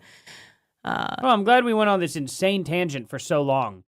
Are you going to explain why it's a big deal that this dude was on that stupid flight? And now that you've absolutely debunked that it was Brian Harpole, you want to issue an apology? It certainly isn't Trump. They are certainly not reporting to Donald J. Trump. I will say that. Oh, are you sure? Anyway. I thought Donald Trump was controlled by Israel, though. What happened? I will let you guys chew that over. When we get back, I'm going to share with you some more interesting things because it's quite a tangled web we weave. Cool. Well, you just debunked the whole Brian Harpole thing. You found out that SAM flight was somebody else that is not related to anything involving TPUSA or Charlie Kirk whatsoever. So, thanks. And then you pull up a bunch of, like, a business that the guy used to work for involving the Gazan humanitarian thing, but you can't prove that he was there at the same time. I mean, all right. So, what exactly are you trying to say here? I don't get it. And the timeline in June of 2025 is getting pretty dicey. Take a quick break and we'll be right back. To try not this what the scientist slash just production would use. It's a point maybe so before I ask Candace for 35% timeline I'm putting together, I should make it clear that this is my internal working timeline. They're just things on this timeline, some of the things that could have nothing to do with what happened to Charlie Kirk. I just like to know things that were happening in the world. So not everything is necessarily a clue. It's just things that happened that I found relevant enough to put onto my timeline in general. Great. Well, if it's not a clue, it's probably actually not relevant. And now that you went and wasted our entire time over this first episode going, Brian Harpole, I know it was Brian Harpole. And they're like, actually, I kind of found out that it wasn't. And, I don't know how to tie this guy into TPUSA and Charlie Kirk at all, so I'm just going to tie him into Israel for some reason. And because they used to work for a company in America, which, by the way, the company that has its office over in Israel, I imagine Mitt Romney probably didn't go over there and work. I imagine that any of these other people you mentioned probably didn't go over to the Israeli branch. They probably worked at the American branch. It's kind of like saying, oh, well, Papa John's is an evil corporation because there was a Papa John's in Kansas that locked all the people in there and then blasted them all, you know, and ended them. And then goes and looks me up and goes, oh, that guy used to work at a Papa John's when he was a teenager in Oklahoma. And I'm like, yeah, I didn't have anything to do with the freaking Kansas one doing that, though. That's crazy. So... What? Good try. All you did was debunk yourself. And yeah, it was embarrassing. This is like the 5th time that's happened to you now. But I do want to take a look at it here because things get interesting. I think things get interesting in June. We can pull that up here. We can start with the Boston Consulting Group. Yeah. Boston Consulting Group abandoning the Gaza Humanitarian Foundation in June. Cool. This June 2nd entry, if this doesn't make sense to you, there's this person on the Egyptian plane who goes by Walid Mahmoud. Okay. He is aboard. No way, an Egyptian was on that freaking Egyptian plane? Oh, wow. Really making a good argument here, aren't you? On June 2nd, 2025, he is flying in on BTV. He's in Provo, and then he departs Provo. So he is going to come back, and he will also be on this plane that departs which leaves Wilmington on the day of Charlie's assassination. This feels to me like a VIP. I don't know if that's true, but that's what that point is on June 2nd. Well, glad your feelings really always pan out, don't they? Because you fed a feeling that Brian Harple was on that plane, and then as it turns out, your feelings kind of suck. On June 3rd, Reverend Johnny Moore is announced to take over as chairman of the Gaza Humanitarian Aid Project, since everything wound up as a disaster for the Boston Consulting Group, at least a PR disaster, because the public found out. On June 2nd, again, this could not be a relevant point. There is this flight that departs from Tucson to Fort Huachuca on September 8th that I was looking into for a while, and it looked like it was a flight that... Hope everything's okay. An ambulance just came down the street, so... was associated with a flight training school, so I just noted that flight training school did get a new CEO, named Matt Bromberg, who is connected to Raytheon and Northrop Grumman. Again, could be nothing. June 4th, Charlie speaking at Dream City. June 13th, we have Iran and Israel's 12-day war. But I really want to scroll down here to June 18th. That is when Charlie goes into the White House. We have confirmed those dates, thanks to Brett Weinstein. Goes into the White House, and he is arguing for us not to get involved in Israel's war with Iran. And he is debating very powerful Zionist lobbyists who are there to argue on behalf of Bibi Netanyahu. And Charlie emerges the temporary winner of that. Does he? Let me see. Charlie goes to the White House and wins debate against Zionist lobbyists. Did he actually do that? Let me see. Charlie Kirk debate in the White House against to not go with Iran, June 18th, 19th. Let me see. Oh, yeah, don't bring up the AI. No, Charlie Kirk did not participate in a debate against Zionists at the White House. According to private text messages shared by academic Brett Weinstein, Kirk reportedly spent 2 days at the White House on June 18th through 19th, 2025, trying to personally persuade Donald Trump to not initiate a war or regime change operations against Iran. Okay, AI is retarded. That's awesome. So yes, he did do that. That's weird. The details surrounding his actions during this period involve the following context. Oval Office persuasion.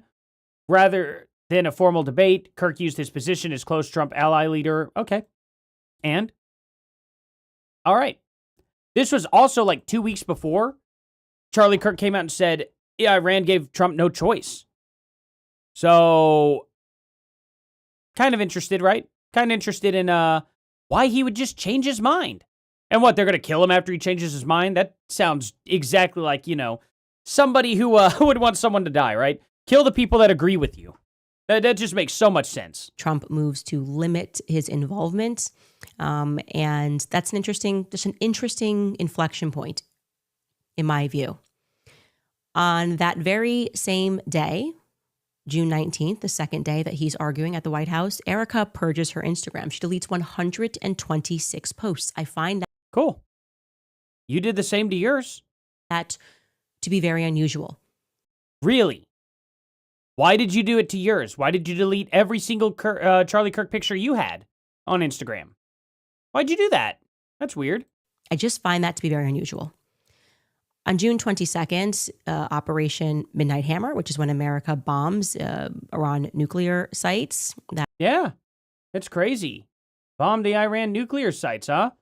So what did Charlie Kirk say about that, Candace? Can you tell us exactly what Charlie Kirk said about that? that limited military involvement that Trump had agreed to on July 22nd. But I think that's Oh, supposed you're just going to skip over? to be in July. It's in the wrong spot. You're going to skip over it. Okay. I'll do it for you, Candace. It's so hard. I know. So difficult. Wham, wham, wham. Let's see here. Charlie Kirk. Okay. People. Go to Charlie Kirk. What do you think we're gonna find on there? Let's see. No choice. We'll just pull it up quickly. Huh? June 21st or June 21st, the day after, right? Oh wait. June 22nd, Operation Midnight Hammer. America bombs Iran nuclear sites. So it was June 21st for us, June 22nd for Israel. Iran gave President Trump no choice. For a decade, he has been adamant that Iran will never get a nuclear weapon. Iran decided to forego diplomacy in pursuit of a bomb. This is a surgical strike, operated perfectly. President Trump acted with prudence and decisiveness. Huh. Crazy. Wow. Wow, Candace, you didn't mention that part. I wonder why. It's probably too inconvenient for you. Spot that Bradley Hansel is confirmed. Sticking with June, the Israel and Iran's war comes to an end on June 26th. This is another weird thing that happens after Charlie wins against Bibi Netanyahu. This writer, Claire... What do you mean wins against Bibi Netanyahu? Win? When did he debate Bibi Netanyahu? Did Charlie Kirk ever debate Bibi Netanyahu? No, Charlie Kirk never debated Benjamin Netanyahu. While the late Turning Point USA founder was well known for his campus Prove Me Wrong debates, his relationship with the Israeli Prime Minister was entirely collaborative and communicative rather than adversarial. Okay, yeah.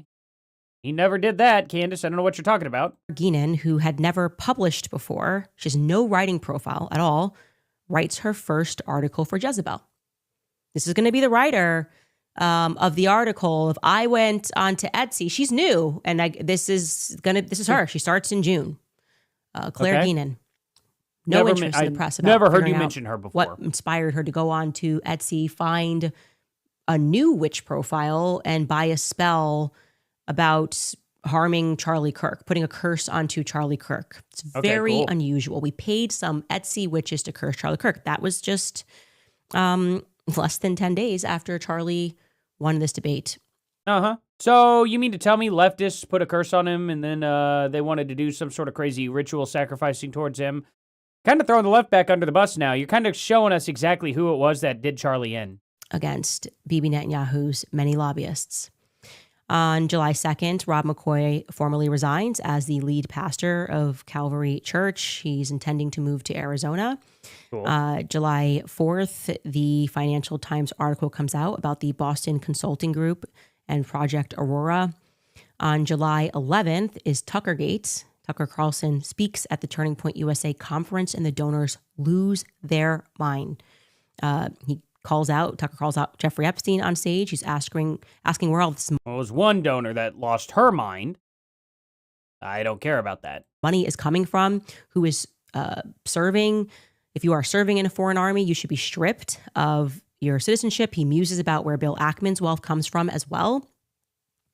On July 14th, this is just a fact, could have nothing to do with anything, but I found it interesting. Erica travels to Long Beach, California to speak at James Caddis's Calvary Chapel Church for their Women's Summer of Psalms retreat. That's interesting because James Caddis heads up the Turning Point USA Faith Department. But in this speech, Erica says that this is her Sunday church. And I found it bizarre or strange that the speech was remarkably pro-Israel, about a call to arms for Israel. You think that's weird? You think that's weird with how often Charlie Kirk did the same thing? Okay. Charlie was amidst having donors cancel him over Tucker and was under tremendous pressure and was holding the line against Israel. I just found it weird that his wife would then give this. Samurai says, hey, Artie, did you watch that video of Candace talking to that guy that the LLC watched this past weekend? I actually don't know what you're talking about, to be honest. I'm not entirely sure. Give me a little bit more details there. It's remarkably pro call arms, call of arms to Israel speech. That just seems like, wouldn't have been my decision. But Erica is Oh, we know it wouldn't have been your decision. Would have been Charlie's decision. Definitely not your decision. unusual in general. We are then told on July 18th, and that's according to local news in Utah, that Turning Point USA then submits for Charlie to do his event at Utah Valley. We have not been able to independently confirm that. We have not seen the paperwork. That's cool. And that sounds like a you problem. What student requested him to go. This is a very strange blind spot. I told you this is late in the day for Turning Point USA. I went on Why didn't Charlie Kirk think it was late or weird? Why is it only you think it's late or weird? tour every year with Charlie. I don't care who You didn't tour every year with Charlie. You toured a couple of years with Charlie. tries to tell you otherwise. This is not when a campus tour comes together. You don't submit and then you're instantly honored. There is a very long waiting list to get Charlie to speak and whoever is speaking with him. And he didn't find it to be weird? Oh, okay, Candace. I'm sure you knew the company better than Charlie. It begins at least the semester before. Okay? We have our yellow plane, then comes in from Cairo through to Paris, as always, to Omaha, Nebraska, and then to Lincoln, Nebraska. On July 20th, Charlie then vacations in Maine for a couple of weeks with his family. He goes off radar. Mikey McCoy and his wife, Elizabeth, join them for the first time. And that's when this BTS content. Oh, you're talking about... I know what you're talking about, Samurai. You're talking about Bednar's, that guy. He's just mad that Candace won't look at his evidence, and it's because his evidence it's just not good, and it's too easy, it's way too easily debunked, okay? That's the problem with Bednar's, and he's mad because he didn't get his 5 minutes of fame and his big audience off of it. So now he's trying to say that she's in on it and stuff like that, and she's trying to throw him under the bus. I mean, it's just a whole mess. It's really, really funny. LLC.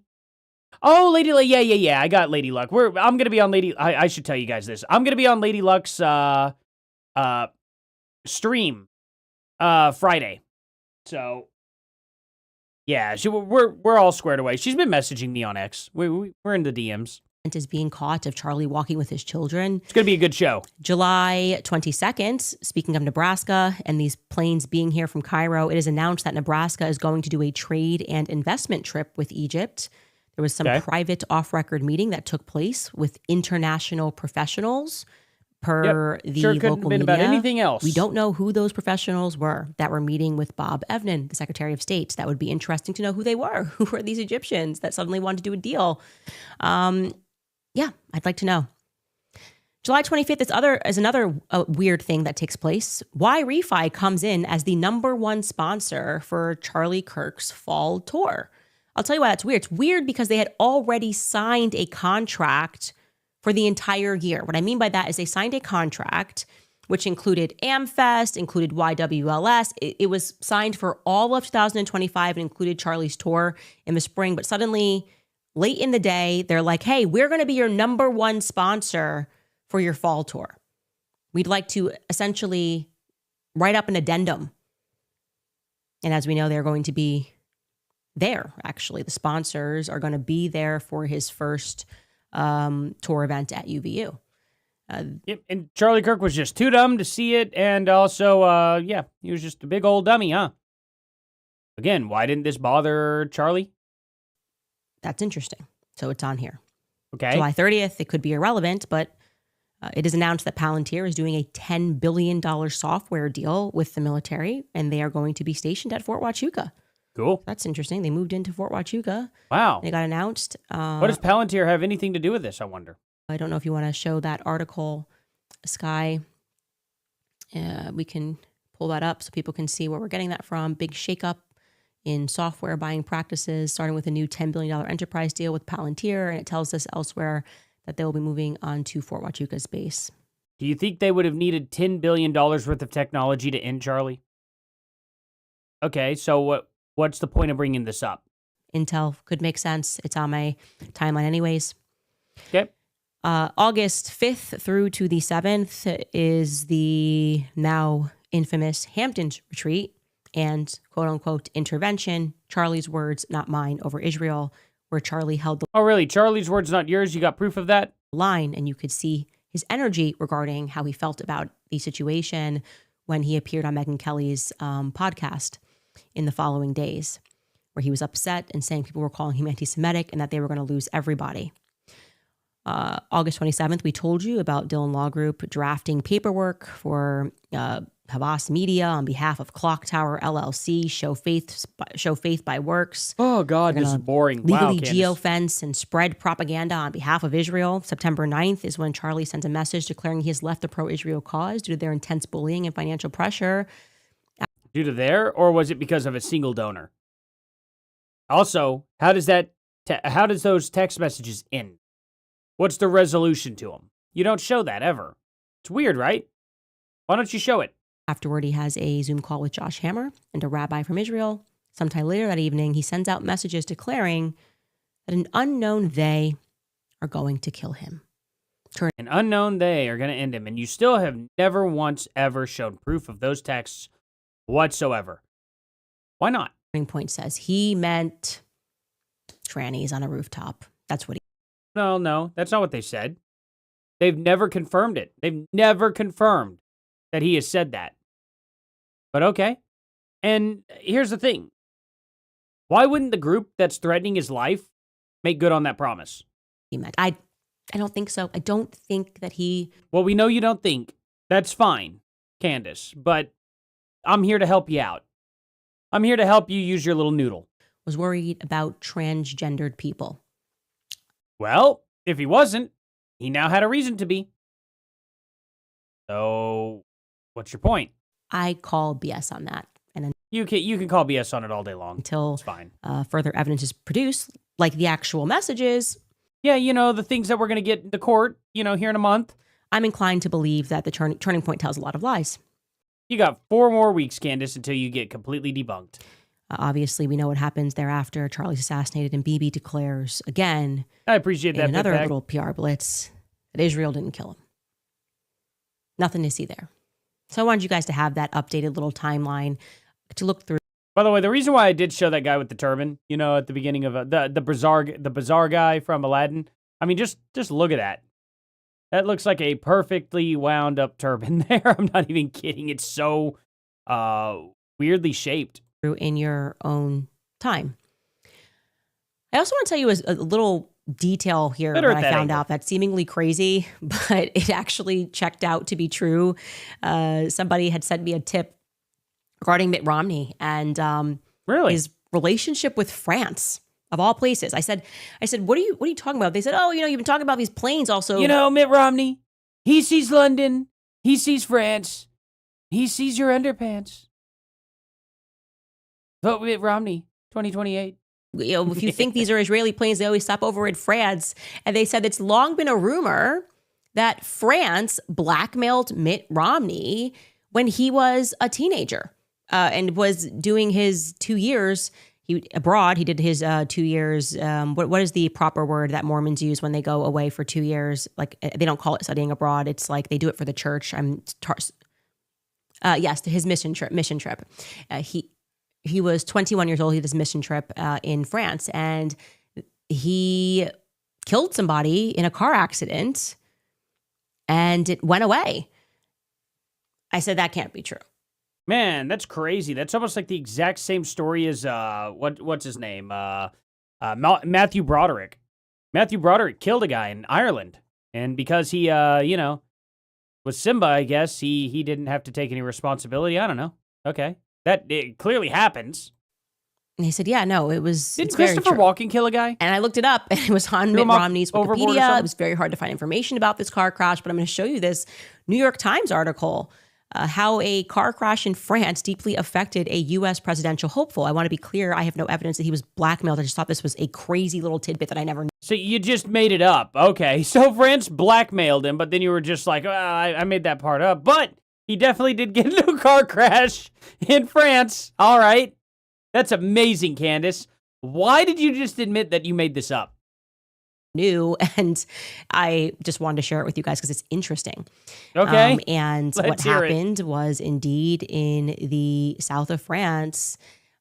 He was on his Mormon mission. It tells us that a dispute had developed in the small Mormon congregation of Pau in southern France. The president of the Mormon mission to the country, H. Dwayne Anderson, was making a visit. He took his wife and 2 missionaries and a French Mormon couple, 6 people in a car that would have comfortably sat just 5. The driver was a 21-year-old missionary named Mitt Romney, who was now a leading candidate for the Republican nomination for president of the United States. On the way back from Powell, the car was... So pretty much what she's saying is it was kind of a situation where he was like driving and he was like, hey, the car's full. He's like, sit down like that, and then just bam, gets hit. And then for some reason now, okay. Yeah, it makes sense. All right. Hit head on, and Yep. Anderson's wife, Leola, was killed. Romney, who was seriously injured in the crash on June 16th, 1968, was briefly thought to have been killed, has long said that there was nothing that he could have done to avoid the tragedy. Interviews with survivors and people who were directly involved in the accident's aftermath largely confirm his description. The driver of the car that hit Romney, according to an account in a local newspaper at the time, was a 46-year-old man, Albert Marie, a Catholic priest. Many of the Mormons that are familiar with the accident say they believe that the priest could have been inebriated, but... So what do you mean it just magically went away? It wasn't even his fault. Why did you phrase it like that, Candace? So you mean to tell me he got hit head on by a drunk driver? By the way, I've been in that situation. I still have the police report downstairs. I should bring it up here and show you guys. I got hit head on by an illegal immigrant in 2014 in Tulsa. And that guy got to spend 12 hours in jail before he was just released. But why did you blame Mitt Romney for this? You go, oh, well, he was blackmailed by France. He got into a car accident. And, it just magically went away for him. And then as it turns out, he's like, oh, he killed a guy. No, he did not. Mitt Romney did not kill a guy, actually. The drunk driver that hit Mitt Romney killed a guy. This is unbelievable, Candace. Why in the world would your viewers trust you after that? Every single one of your viewers should have unsubscribed the moment you phrased it that way. You sat there and claimed that Mitt Romney killed a guy. He absolutely had nothing to do with that death. That is insane to say. That's crazy. That assertion could not be confirmed. I just thought it was just such a wow kind of a story that I never knew. And that person said that there was some rumors about that. And of course, his dad got involved immediately. He called his dad and they, I think, sent somebody over. And it's very difficult to find any more details on that story. But I just had to tell you that because you don't have anything else to add to your live streams to fluff them up. So you just had to make up a story that Mitt Romney killed a guy. And then as it turns out, he got hit head on by a drunk driver and his passenger died from it, making the drunk driver responsible, not Mitt Romney. That's amazing. wow. Yeah, wow. It's just always something, man. It is just always something. Yeah, I guess so. I was also involved with an accident like that. Luckily, I had no passengers and I survived. The guy hit me going 80 miles an hour in a 40 zone, head on. Luckily, it was front light to front light. So it wasn't direct head on, nose to nose, but it was headlight to headlight, slammed. And it was unbelievably painful. I also want to tell you Why would you blame Romney for that? guys this is super interesting. We had been receiving a ton of emails from people, actually, Cool. who all insist that they remember hearing a portion of a sentence that wow. Charlie GPT, where he appoints Erica as the CEO, they believed that what Turning Point actually did was they doctored different sentences from various speeches and Q&As that Charlie had put together. So not AI. Okay. And as we know, this is a bit of a sore spot for Blakey Neff. Okay, Oh, this is what I see. That makes sense there. Carmat mom.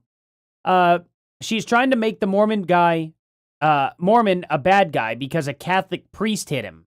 She's been on the attack of anyone who's not Catholic. Yeah, That makes sense. That makes sense. That's probably why she's defending the drunk Catholic guy that probably also may or may not have had a kid somewhere in that car. Okay, gotcha. Nothing drives Blakey Neff crazier. I do want to shout out the fact that we got just Blakey trending. Like Blakey was trending on X for news because I hit him yesterday. And he said, yeah, why don't you run for president, Candace? Because there was an article saying that some internal polling. And Nick Fuentes is like, this was the person that's running 2028. Was done and people would like to see me run for president. Let's see it. I've been very clear. I'm only running for dictator. I have no interest in negotiating with a bunch of bought out people in Congress. So that's about accurate. Yeah, that tracks. You shouldn't vote for me unless you want me to be dictator for a very, very, very long time. But that makes sense. That's Blakey about right. Yeah. was trying to be snarky about the idea of me running for president, and I said to him, "Okay, deal. I'll run if you can just, send me this recording, this video of Charlie appointing Erica as CEO." And he had another one of his little spirals on X saying nothing that made any sense. He's just very bad at it. He's someone who probably should not have a public platform. But it got me thinking about this and all of the emails and people swearing that they saw a clip of Charlie answering a question that was no way. She tries to say, no way. She tries to say that Charlie Kirk would appoint Candace Owens as CEO. Is that where this is going? There is no way Candace Owens is going to say that, right? Related about Erica and saying she'd do a great job talking about Erica in a different vein. And come on, let's see it. Realized that Turning Point USA did a rather mysterious thing. They removed all of Charlie's episodes. This was a big deal. They didn't do that. They're all on YouTube. They were only removed from Spotify. And it was probably due to some licensing or something like that. It was not removed from YouTube. Period. They started quietly removing them. And I said to not from YouTube. Myself, did they start removing these episodes? Wouldn't it be weird if we learned that they started removing these episodes right before Erica hit the stage with Megyn Kelly? Why would that be weird? They didn't remove any of them from YouTube. And told this story about her seeing a video of Charlie saying something, because that would just be a bit of a coincidence if they removed episodes which would allow us to fact check that claim that they're chopping and screwing and putting together a sentence that Charlie never said right before Erica meets with Megyn Kelly. That date where she met with Megyn Kelly was November 22nd. And I went through my inbox and I went through to figure out when was the first day that we were alerted that they began removing episodes from the Charlie Kirk show. And they began that on November 3rd.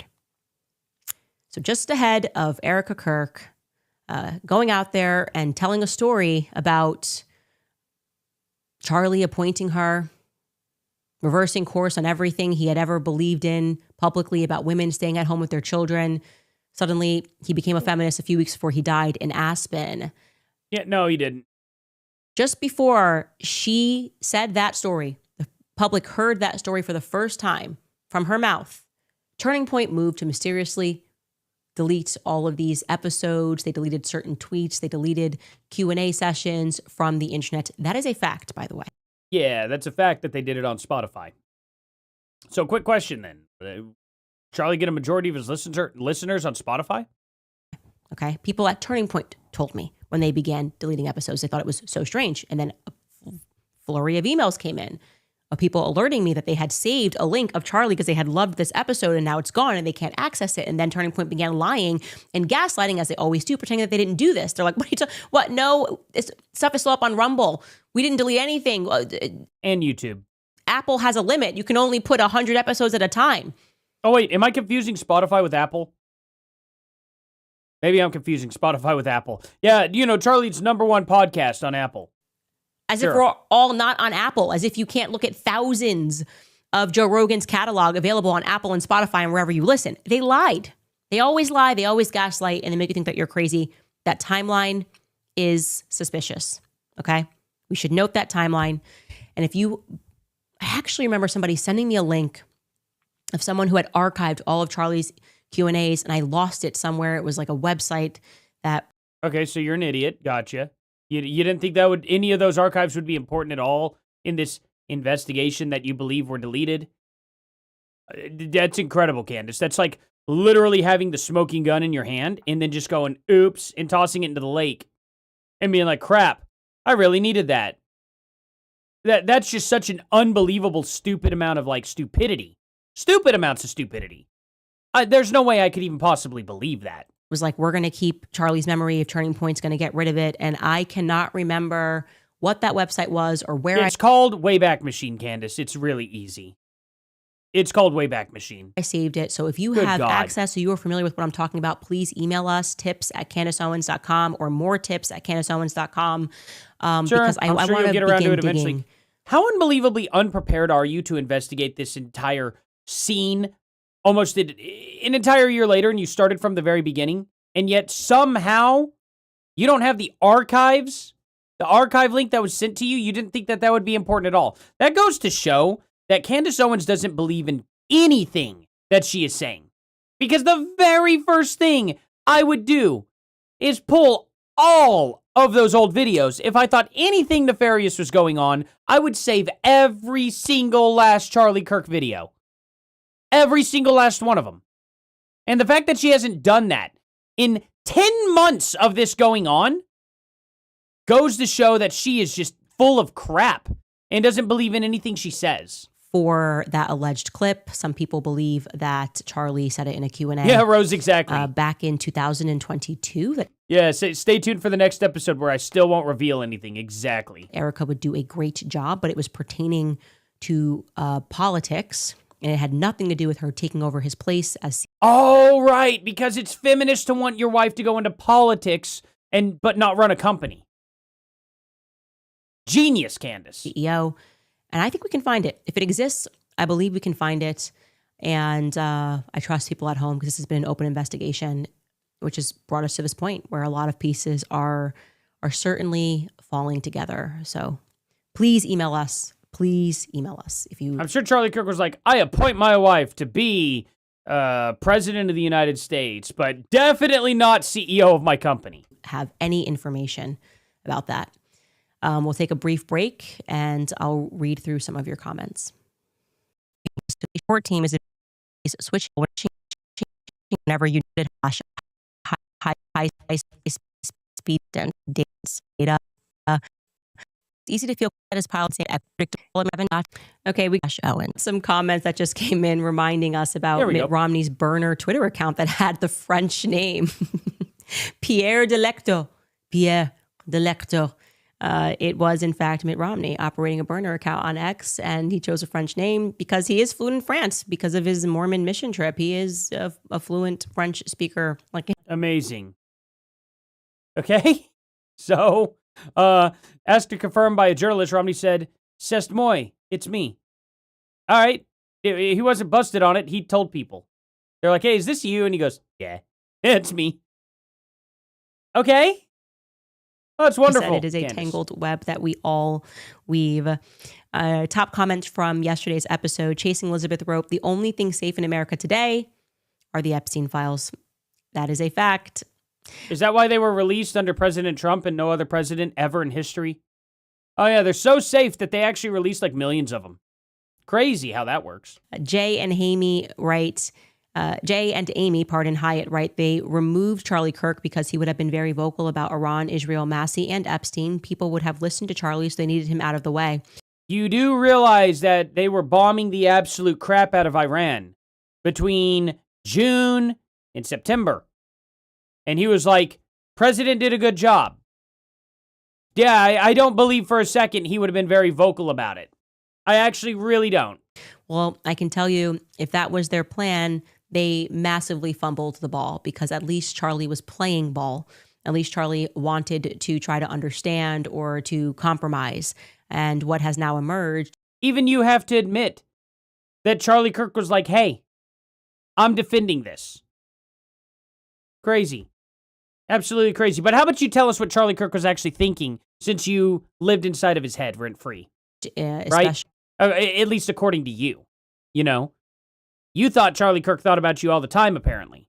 So Why don't you use your little alien powers and tell us exactly what Charlie Kirk was thinking? Why not? Actually, in the wake of all of the dishonesty surrounding his assassination, is people are angry and rightfully angry about the many lies that have been told regarding his perspectives, shifting perspectives on Israel. If they had been forthcoming about that, I think we would be in an entirely different circumstance if Bibi had shut his trap and didn't go on the news and gaslight and lie. And if we... He didn't gaslight or lie, though. What did he gaslight and lie about? We're not continuing to be gaslit by the Charlie Kirk show, which is anything but the perspectives that Charlie Kirk held, especially in the end. They didn't change. They didn't say anything that contradicted what Charlie Kirk said. Then maybe things would be different. But I would say that Charlie's assassination has catalyzed the American upset with Israel. That's my perspective. Yeah, and your perspective is really just retarded, but okay. A comment on today's episode, Abdullah writes, why was Tom Artyom Alexandrovich allowed to leave the United States and return to Israel after being arrested in Nevada on felony child luring charges? Because he is an Israeli? That's the way our system works. I have no idea anything about that system whatsoever, but I guarantee you have no idea what that person's talking about any more than I do. And yet you just decided to go ahead and be like, oh, I'm going to go ahead and talk about it. You have no idea if he's even in a prison over in Israel or not. Who knows? Who knows? Maybe he got deported because he got caught and they were like, hey, you lose your citizenship now, get out of our country. You weren't successful with it. Tried to lure a child, got caught, child was saved. United States came in and said, hey, deported. Sounds like the right move to me. Sounds like a move that, everybody in this country agrees with. Speaking of which, Thomas Massey's against that. So's Marjorie Taylor Greene. They're against deporting people like that. So, I don't know, Candace. I think deportation's probably a good thing for a child predator. Get him out of my country. I don't want him here anymore. Pretty easy. Wombat Mommy for the $2 says, the Charlie Kirk show is still active on Rumble. Absolutely. Absolutely it is. Good stuff. And, Hladina for $5 says, if Candace runs for president, we get to find/confirm the business links between her father-in-law and Christopher Steele from the Steele-Russia collusion. Absolutely. That would be awesome. That would be awesome. We definitely should, man, that would be absolutely amazing. Thank you both so much. Thank you, Wombat Mommy, for the 2, and thank you so much, Hladina. Am I saying that right? Or is it Hladina? Hladina? Thank you so much. Hladina. It sounds like something Trump would say. I don't know why. Hladina. Just something like that. Anyway, thank you guys so much for that. That's very nice of you. It's very nice of y'all. In fact, didn't I just see yesterday that they also released the Israeli citizen that was caught operating illegal biolabs? When are they just going to planning to kill us all? And they let him go. No charges. DOJ dropped all. Let him go in the United States, or did they deport him? I'll have to look more into this stuff. Charges against him because he's an Israeli. Could you imagine if it was a Iranian or a Russian that was operating illegal biolabs in America? I suspect the conclusion would have been a lot different. Sprinkle with G writes, I guess technically you are being paid from Russia, Pakistan, everywhere, since you are being watched everywhere. I mean, you are going to Russia. That could be a valid argument to the people that give us tips on the show. Yeah, it probably is a valid argument. I'm glad you said it out loud, Candace. Buy any gear. Although I don't think you would be able to in Russia because of sanctions. It's difficult to transact with Russia at this moment. Apparently it's not that hard. She's going to Russia next week. But you are absolutely right. Iran is actually also obviously on the sanctions list. But Pakistan, I don't even know where the Pakistan thing is coming from. They've run out of countries to accuse me of being funded by. I've never heard anybody accuse you of being funded by Pakistan. I've heard it from Qatar. And I've heard them say you were funded by Russia. But Pakistan, I actually have not heard that one. Every week. It was Qatar for a very long time. Yeah, Qatar. See, there you go. It was Qatar and Russia. Those are the only 2 countries I've heard. I was working for Russia, Qatar, Iran, Pakistan. They never bring a shred of proof. Yeah, see, now you're making up the Iran and Pakistan thing. There's no way Iran is paying you money when they're getting blown to bits right now. They have no way to do it. They barely have any internet. There's nothing they can do to send you money. I never thought it was Iran. Ever. Never once. I've never heard anybody say you were getting paid by Iran. I have never heard anybody say Pakistan either. So you're just full of crap. You're trying to drum it up and make garbage up to make it, to fluff your own garbage. That's what you're doing. Because they can't. It drives them crazy that I truly am just funded by you guys supporting us at home. Esteban Esquivel writes, Candace 2028, let's go. Only for dictator. We know. We absolutely know. There is no doubt in my mind you would absolutely rule this country with an iron fist. That's what's terrifying about you, and the fact that you're not even picking up on your own garbage here. I mean, yeah, she's saying the quiet parts out loud for sure. Let's see here. Bush League big guy for the 10. She plays life like Fiddlesticks from League of Legends, trying to collect as many Democrats as possible for a downfall. Yeah, just waits in a bush and sucks all their souls out as soon as he jumps out. Absolutely. Man, I haven't played League of Legends in a while. If ever I get time, I'd love to sit down and play League again. But between kids, this channel, work, and playing guitar, there is like zero time to play a 40 to an hour-long match on League of Legends. There's just no way I could do that again. For a long time anyway. Only for dictator. Otherwise, I cannot abide. Unless you guys would like to see me play League of Legends on not maybe this channel or maybe on a different channel, something like that. I mean, I may be down for that one of these days. That would be fun. Deanne writes, sending love in the comments today. My 10-year-old comes home from school every day and asks if Candace has a new episode. She and I are hoping for some Happy Warrior merch. I would never show my kids anything political to sit down and watch with them. That is weird. That is weird. Kids don't need to be watching politics. Age of 10, age of 6, maybe by the age of 16, maybe if they're going into the career field. I would never, ever burden a child with politics. That's a crazy thing to do. We do need to drop that. And I also promise you guys we will have a 6 million Candace Cup. We are getting it together. It is almost finished, and we will be going max. Jenny Jen writes, over this past weekend, I received a text from a Virginia area code asking how she's going to have heavy flow because she's going to be going maxi pad. That's what's going to end up happening. Assuming that she hasn't like destroyed herself at this point, but yeah. Utah folks feel about the United States relationship with Israel. I did not respond. This seems so bizarre to text strangers to ask about Israel. Well, read those Farah docs. This is what it's about. If you're somewhere, they're geofencing you, they're following up. How do you feel about Israel? It's pretty obvious how everybody feels about Israel. Disgusted. You don't need to text people. We're just disgusted with everything that Israel has been doing.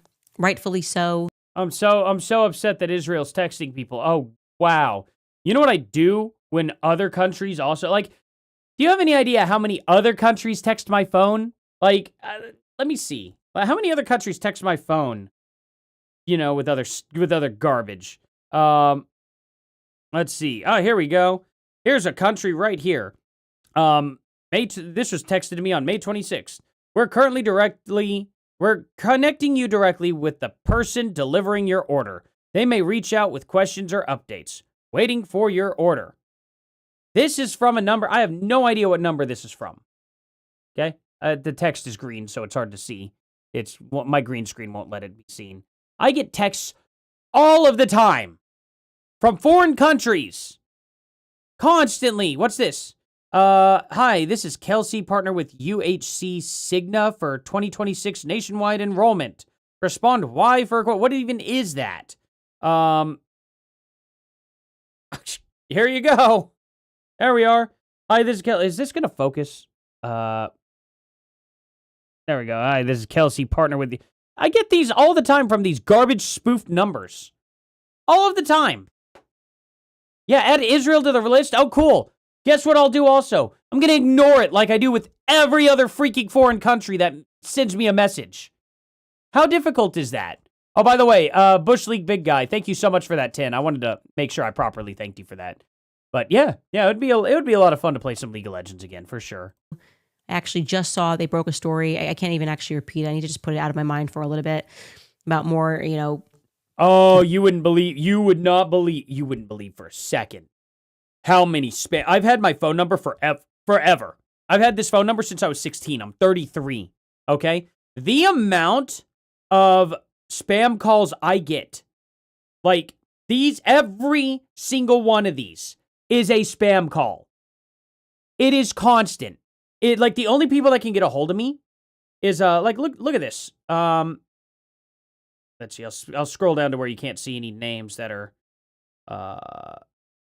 revealing of people. Here's a whole other day of scam calls. Spam, spam, spam. You see all that. I'm going to scroll down even more. Yeah, here we go. Bunch of spam calls. All spoofed numbers. Look at that. It's absolutely insane. It's all day, every freaking day. Do you actually think for 1 second that I give a crap about Israel texting? It is such an... I have it to where only people in my contacts can actually get through. I could probably pull it up. I bet in the next few minutes, I'll pull it up here. I guarantee you, in a second, I will see a spam call pop up, and I will show you guys that spam call. The harming of children in Israel that is, I think, trending over on X, and Any they just second get it'll away be with it. coming They in. just are allowed to have I'll answer it on. biolabs, I'll they're answer it mass here. murder We'll children, have they're fun allowed with to it. starve people. They're allowed to have killing I'll answer fields, the spam call. and still purport to be victims. We are occupied. We are an occupied nation. That is the reality. You don't need me to tell you that. You just need to look around and pay attention Yeah, they're called illegal immigrants, so we'll get them out. to what's happening. They're not even hiding it anymore because they're high on their power. But when you get to that point We'll see where you later, you are April. that Thank high you for on your being power here. and money, the fall is coming. Pride always comes before the fall. And that is my belief. Kenny Three Stacks writes, grabbing a slice of Shabbat with a cold side of Shalom to make it here on time. Congrats on 6 million. Thank you guys. Congrats to you guys also on 6 million, because you feel like it was a group effort. Obviously, we make the content every day, but you guys consume it. Jenny Jen writes, Zamit writes, JFK Catholic until November 22nd, 1963. Bobby Kennedy Catholic until... Oh, yeah, that's probably actually what it was. Charlie said go Pro Max. It was clear that he was talking about iPhones. Yeah, that makes sense. That would make sense. Although, dang it. I was hoping Charlie would be a Android user. Such a bummer. Yeah, Charlie, if you are seeing this right now, I just have to say, foldable. Charlie, if you were able to watch this, iPhone's still inferior. Just the way it is. Nah, for real though, like, Android is like, they're starting to go iPhone with their crap. And it's like, I bought an Android so I wouldn't have to deal with iPhone's locked-in system. Android's trying to go that route, and I'm not having it. I will abandon the fold phone if they go full iPhone and lock me out of the stuff that I want to get. They're like, oh, well, we don't want to do side loading. You mean downloading? That's what it is. There's no such thing as side loading. Anybody who's ever heard of side loading on their phone, no such thing. It's called downloading. And we've had it on PC since since way before that, like the 1970s. June 5th, 1968. That was an interesting that was comment. weird. Okay. Yeah, I mean, it's... 2 years off from what I just said. That was a weird one. Sometimes weird things happen, okay? No, I know, but why until, like, are they saying they're a JFK Catholic? I don't know. I don't care. Oh, yeah, until this date. Yeah, we definitely know who is taking out all these Catholics for sure. There's been so many podcasts now talking about the rise of Catholicism. It's been so predictable because Catholics remember what was going on the continent of Europe. That's what it is. They needed America to be young, they needed America to be Protestant and Zionist. And now that broader project seems to be failing, and people are waking up to the Zionist agenda in many of these mega churches. What's the Zionist agenda? Ali768 wrote, since Blakey slithered into your comments last night, instead of Erica texting you to stop, she went on a scripted media tour attacking you and calling you a liar. Also, super shady for her to pick Barry Weiss's CBS and declare Charlie support. Well, there's one easy way to prove that you're not a liar. Maybe show us the proof of what you claim. For Israel. Yeah, absolutely. Couldn't agree with you more. Everyone likes to forget what happened. Erica acting like Erica doesn't have my number. Turning Point doesn't have my number. Like, I wasn't in communication with Andrew Colbert. She went... I don't know. Why didn't you, before coming out and blasting all this stuff to the public, why didn't you also reach out to them? And you have their number. You could have been like, hey, what's going on with this or this? But you didn't. Instead, you put it on blast in front of millions of people. And then they return that courtesy to you. So why would you be mad? You did it first, they did it second, and you're mad at them for doing what you did. That's a little childish. On this PR tour, which backfired on her. Stop, just stop. Right when we mentioned Fort Huachuca's weird. It's still weird. Not It'll really be weird until we just get... You just debunked a major piece of your Fort Huachuca thing in this episode. So, no, it gets less and less weird every time you open your mouth about Fort Huachuca. Clear answers on where these people were, and also an understanding of why they couldn't just provide clear answers right from the beginning. Nobody had any interest. I had at a very low percentage that Mitch accurately remembered who he saw, and then it just kept increasing. The more bizarre their attacks got, when they started digging out... He also thought that Mark Amadai was there, and he was wrong about that. You thought Brian Harpool was there, and you just debunked Brian Harpool being there in this episode. So Mitch Snow ain't looking too good. His memory doesn't look like it's a very good memory at all. It looks like it's actually all just made up. Baby mama drama. I said, nah, something's not right here. Gotta rely. Yeah, something's not right here when a man raises a hammer to his baby mama and then has domestic violence charges from 2023 still ongoing. Yeah, you're right. My common sense and tells me something is very wrong here. Yeah, that's very tomorrow, wrong. I will be joined by Anna Kasparian. Oh, God. You're just going to have every leftist on your show now, huh?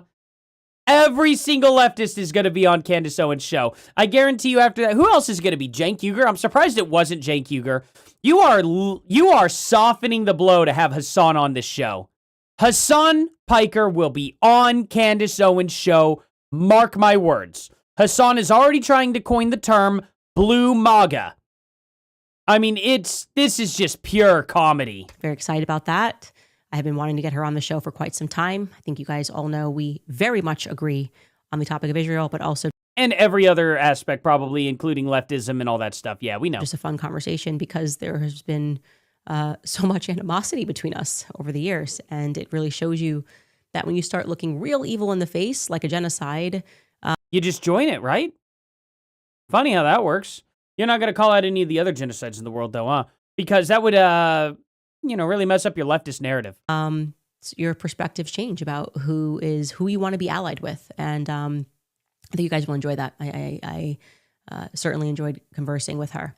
Also reminding you guys that if you want to continue to support our show, merch on website, we have just had a great merch. Yeah, I don't care about your merch or anything like that. All right, cool. So we're going to see Anna Kasparian on the show tomorrow. That's going to be wild.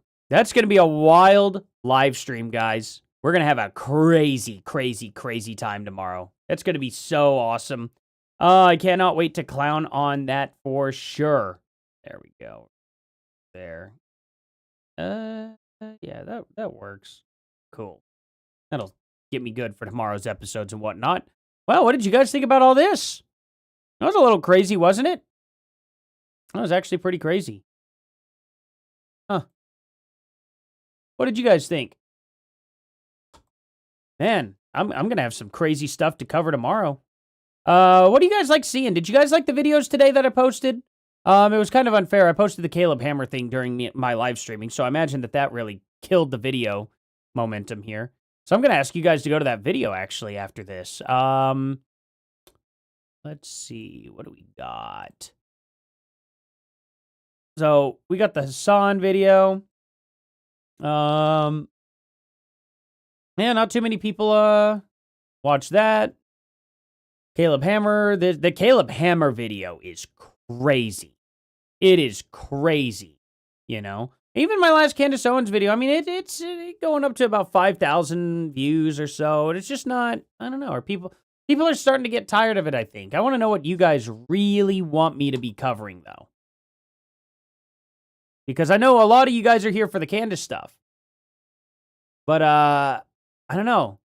I don't want to just cover Candace. It bores the crap out of me to a degree, you know? Because she's not even adding anything, like, fun to her episodes anymore. I mean, I'm going to have a very fun day tomorrow covering the fact that she debunked Brian Harpool being at Fort Huachuca. That's going to be awesome. I'm going to have a great time with that. But it's very rare that Candace comes out and stupidly debunks herself, thinking that she's going to spin it into something.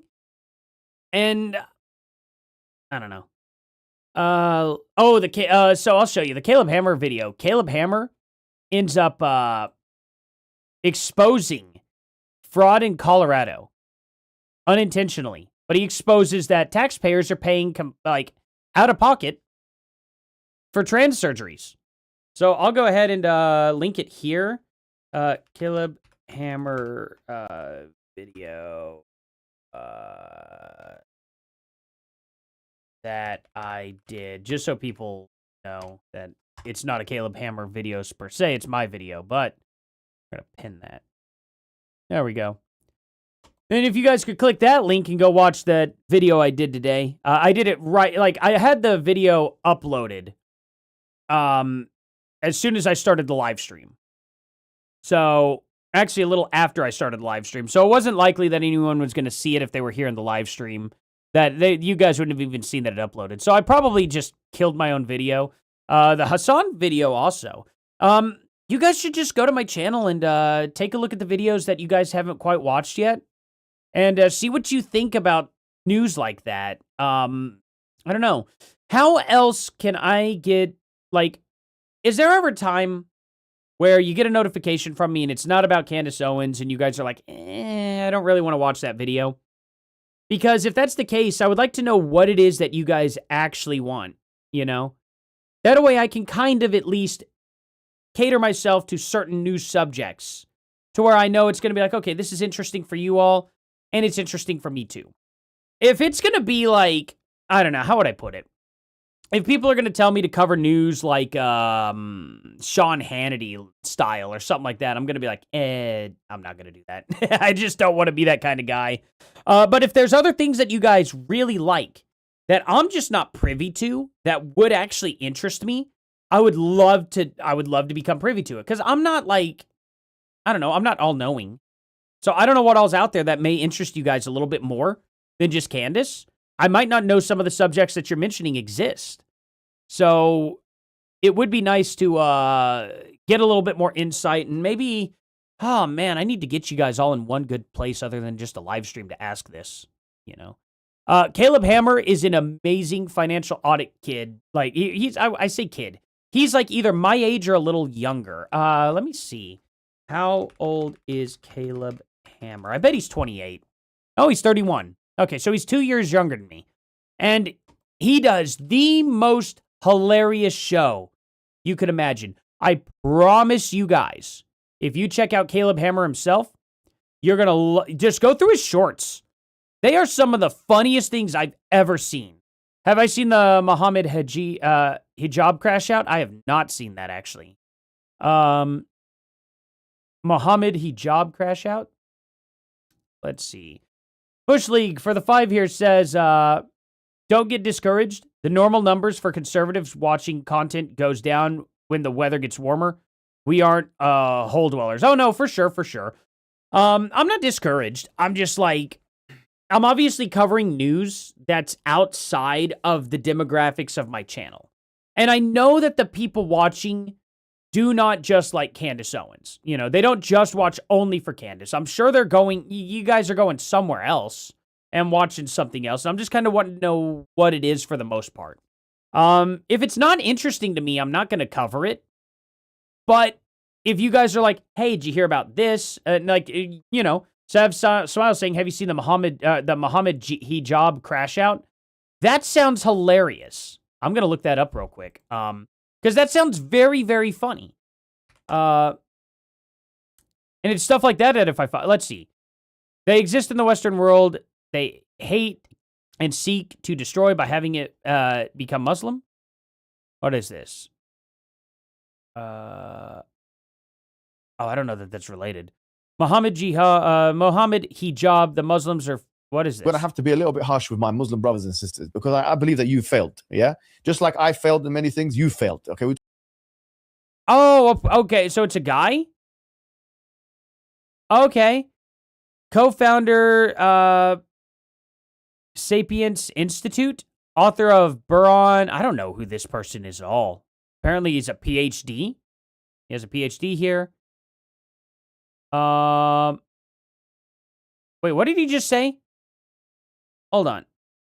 This 6-year-old girl and a woman. Oh, I misread that. I thought he said this 6-year-old woman. And I was just like, good Lord, they would say that, wouldn't they? What's he crashing out about, though?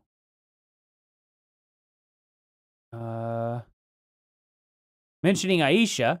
So he's talking about a 6-year-old here, or 9-year-old, whichever one, depends on what he's talking about. I don't know. Interesting. You still have to do live stream with Shiny Gardevoir? Yeah, we do have to get around to something like that, don't we? Things have just been busy as of late. Man. Yeah, we may have to do that here before too long. He debunks himself all the time? Yeah, seems like that. He says that Muslims have micro... Oh, does he really? That's very funny, Savs. Is he is he a troll? Is he a troll account? Sneeko, new profile pic, and he... Oh, okay. Oh, great. Yeah, I don't know. I don't know much about him. I guess, interesting. Well, there is that. Let's see. Communism arrives in New York City. Man, even Tim's news today is, boring. Oof. You know, really, like, that's what I'd like to do. I'd like to do a show like Timcast one of these days, where I just have awesome guests on. Because it doesn't even matter what the news for the day is. It's going to be fun no matter what. You know what I mean? You're going to have a cool guest that everybody knows, that everyone wants to see a collab with, and stuff like that. And it would just be fun to sit down and have a super chill conversation with someone and bring up some, like, hey, did you see this in the news today? Or something like that. Man, I would love to have a sit-down conversation with, like, David Draymond or something like that. You know what I mean? Or even Phil Labonte. Phil Labonte would be fun. I'd love to have Justin Bonnets on the show again. That would be great. Absolutely would love to have that. I could have him promote his band Tala as much as he want on the show. That'd be awesome. Which everyone should go check out if you're into metal music. You know? Yeah, that, you know, stuff like that. Let's see. He said Aisha was an adult because she was allowed to play with doll. Even though at 16, if you play with dolls, you will be put to death for idolatry. Yeah. Not surprised. Not surprised at all in the least. No, obvious. There's no way to swing this. Aisha was 9 when she was consummated. There was nothing adult about her. And the guy who did it is a PDF. Just that simple. Like, that's crazy. That's crazy to do. There's never been any type of citation like that in the Bible where it was ever okay to do that, and I'm going to stick with the Bible. Just that simple, you know? What is that katakana for? At my pit pack? But thank you. How about Hunter Biden? Yeah, right. Oh, we could cover more Hunter Biden stuff. I don't know if he's got anything going on, to be honest. I don't know. I guess I could kind of see, you know, people like when I cover Tucker Carlson. People like when I cover Megyn Kelly. Has Tucker Carlson even done anything interesting, though? He has been very quiet. I do have some updates about his brother. It's really funny. Y'all want to see some of that? I'll show you some of this before I get off here. Let's see his brother be an absolute just jerk. It's very funny. I clown on him pretty hard. Let's see here. Here we go. So, we'll go to the beginning here. Let's see. Actually, was it before this? Nope. Okay. There we go. So, we'll do this. Right here. So, he's posting here on this, underneath this old one where I made a bet with him.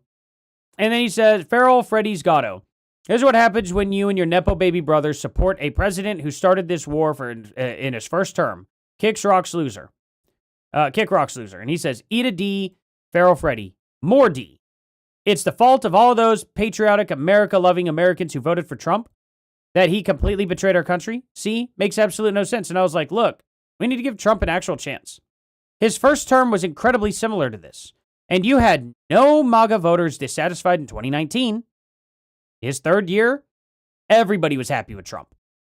Things were incredible. Trump is doing everything the same. At least give him his first 2 years just like his first term. And he says, huh? This is obscenely dumb. 18 months in and the verdict is clear. Betrayal, wreckage, contempt. You lost your silly bet. Please buy your neighbor gas. He never told me to buy my neighbor gas. He told me he was going to collect gas money from me. And I was like, okay, well, this may help you. Can you iterate for me exactly what is different about this term? And, I showed that Trump, during his first term, bombed Afghanistan. He bombed Iraq. He bombed Syria. He bombed Yemen. He bombed Somalia. He bombed Libya. He bombed Pakistan. And this guy's like, you don't see the difference between starting a war with Iran and continuing the program of bombing a few militias? No, I don't. I don't see a difference, actually. I don't see a difference when we're bombing other countries and then y'all are mad that he bombed Iran. I don't see a difference at all. And then he goes, D-bag fairy uses AI bolster his argument because he's a D-bag fairy. Okay, was it wrong? Like, was the AI wrong? It's so silly. But anyway, he responds back. He's like, let's see, where does he respond actually directly to the tweet? Oh no, I put it here. Okay, I think this is the same. Yeah. I said, dude, you are, oh, wait. What did I, here it is. Okay, this is better. And he said, this is, yeah, your silly bet. Lost your silly bet. And I said, dude, you are fuming. It's not June 18th, which is when the bet's supposed to end. That's when he owes me money, is June 18th. And gas will be down by then. Dude, X isn't good for you. Stop coping and review his first term. And he says, see you on the 18th, hoping you'll have a better command of English by then. Well, what did I get wrong here? I didn't say anything that was hard to understand. Okay. And reality. Also, no more room to puss out. And I'm just like, really? When did I do that? And also, what exactly did I not spell correctly? I'm so dumb, I must have missed it. And, the dude's like, June. It's a unique month. So most English speakers folks capitalize it. And I was like, all right. But saying and after a period is proper. You know what? It's funny. And reality. Yeah. This is also called a, what do you call this whenever a sentence, it's a, not an improper sentence. It's a, what is it when it's just and reality, period? A run-on sentence, right? No, it's not a run-on. That's the opposite of what I'm thinking of. What is a sentence with just two words called? What is it proper? Incomplete sentence. It's just an incomplete sentence. Okay, whatever. Pladina, again, sorry if I'm saying your name wrong. For the $5.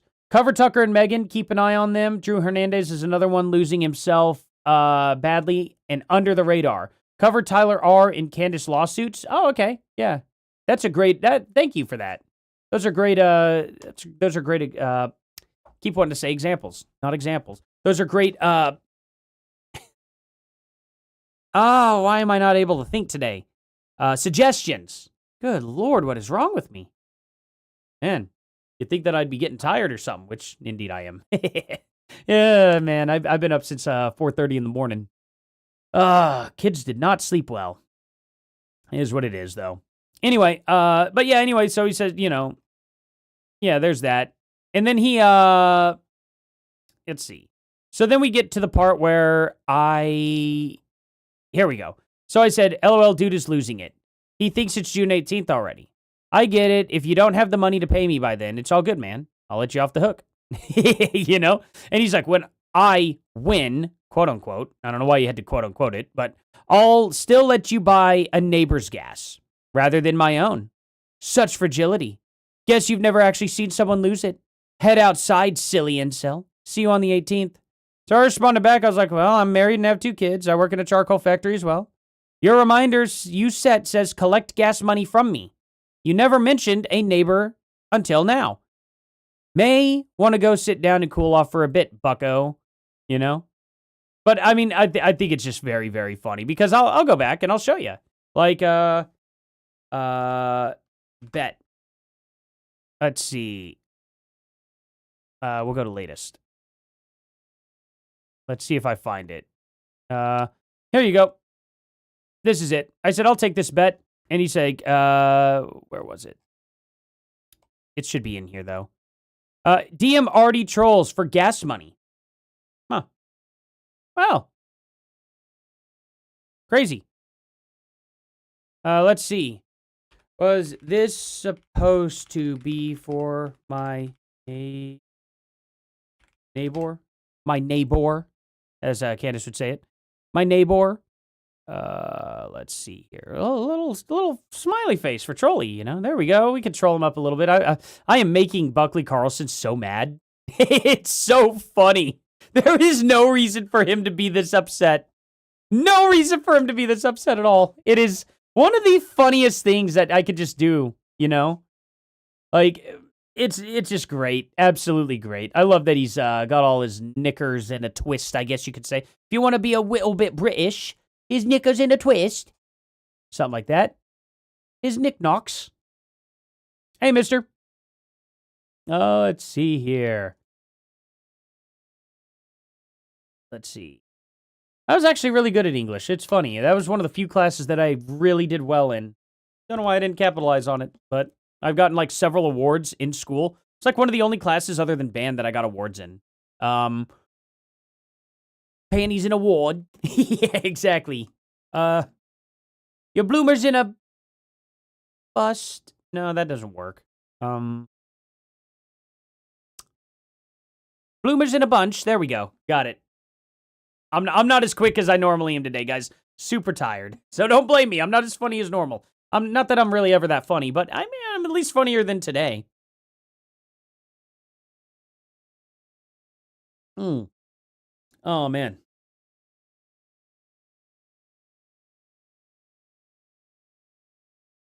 Oh, boy. There we go. Crazy, crazy day, huh? And so what did you guys think about this stream? It was wild. I got to get up super early. I got to catch some Z's, get up early, and then I have to go straight on into work. And then I should be back in enough time to make a couple videos, take a good long take a good long nap from about, I don't know, 9 a.m. to 2 p.m. So I'm going to try and get all my videos done before I wake up this time. And then get back on and should be able to jump right into a live stream. Oh, man. So work schedules. I'm trying to get them. They assured me that I was going to have a little bit different of a schedule. I'm not really too happy about it. And if they don't stop, I'm going to blast them a little bit and probably quit the job. But, you know, it is what it is.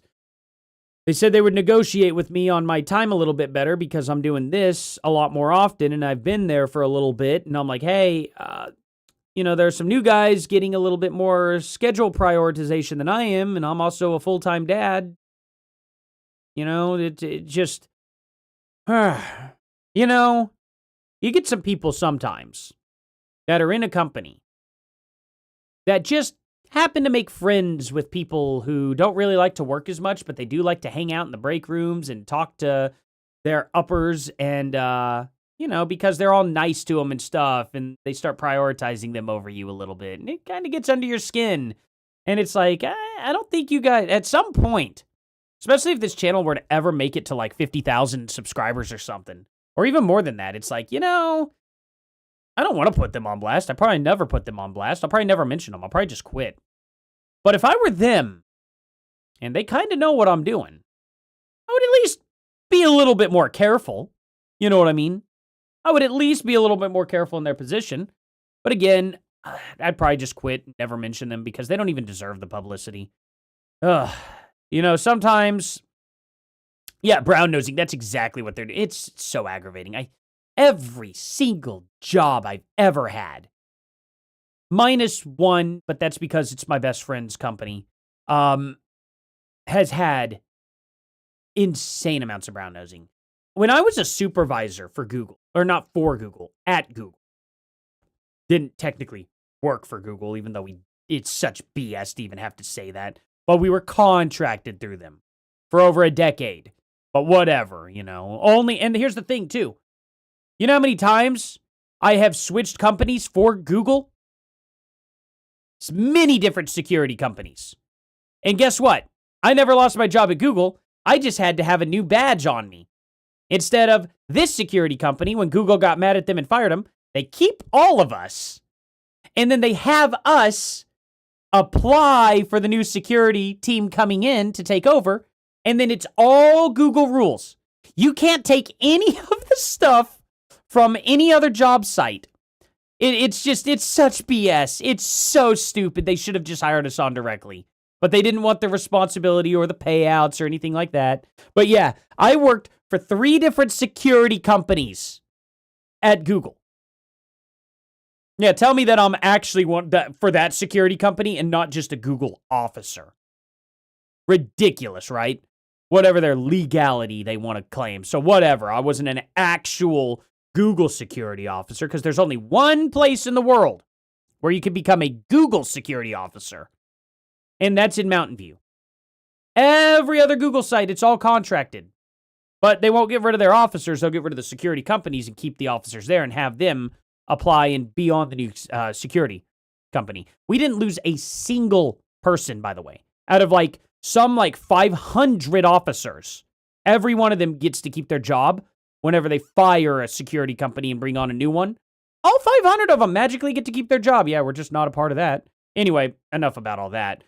Long story short, though. Actually, I kind of forgot what I was mentioning. Hold on. Yeah. Never mind. Brown nosing. When I was a supervisor, I had several guys, but I had one guy in particular that would not pull his nose out of my rear end no matter how hard I tried. Oh my God. I would tell him all the time, straight to his face. I'm like, I am not one of these officers. If you're brown nosing me, you're going to be at the bottom of the barrel. And he would always tell me, we'll see about that, man. We'll see about that. We'll see about that. I guarantee you. You know what we saw about that? We saw him off campus. We saw him off campus. That's what we did. And he's never been allowed to come back. That's what ended up happening to him. I can't say at all what he did, but it was bad. It was really not good. He got caught. I've had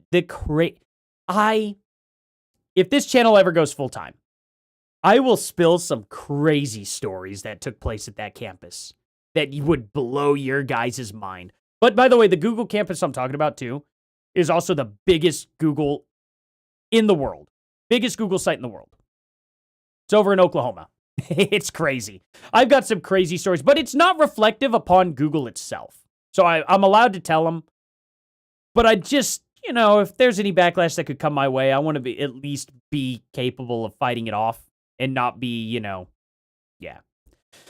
You know what I mean? Just in case something comes to me and I have to legally fight for my right to tell these stories. But like I said, I don't even have to include Google. I'll just, in future reference, say it when I worked a security job. But some crazy stuff that happened. It's amazing.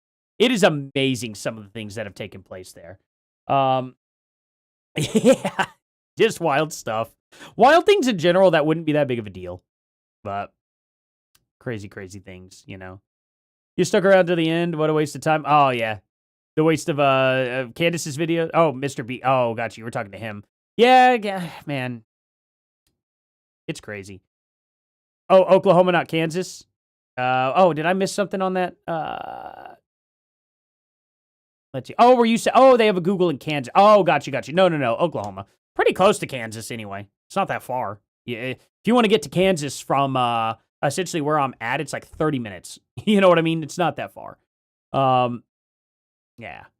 There's that. There's nothing. Once you get, oh man, they got Kansas City. Very fun. Barbecue capital of the world. That's great.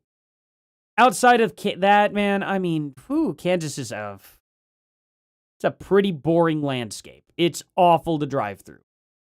I've never driven through Nebraska, though, so I've never... people tell me Nebraska's worse. Personally, I think cornfields are cool.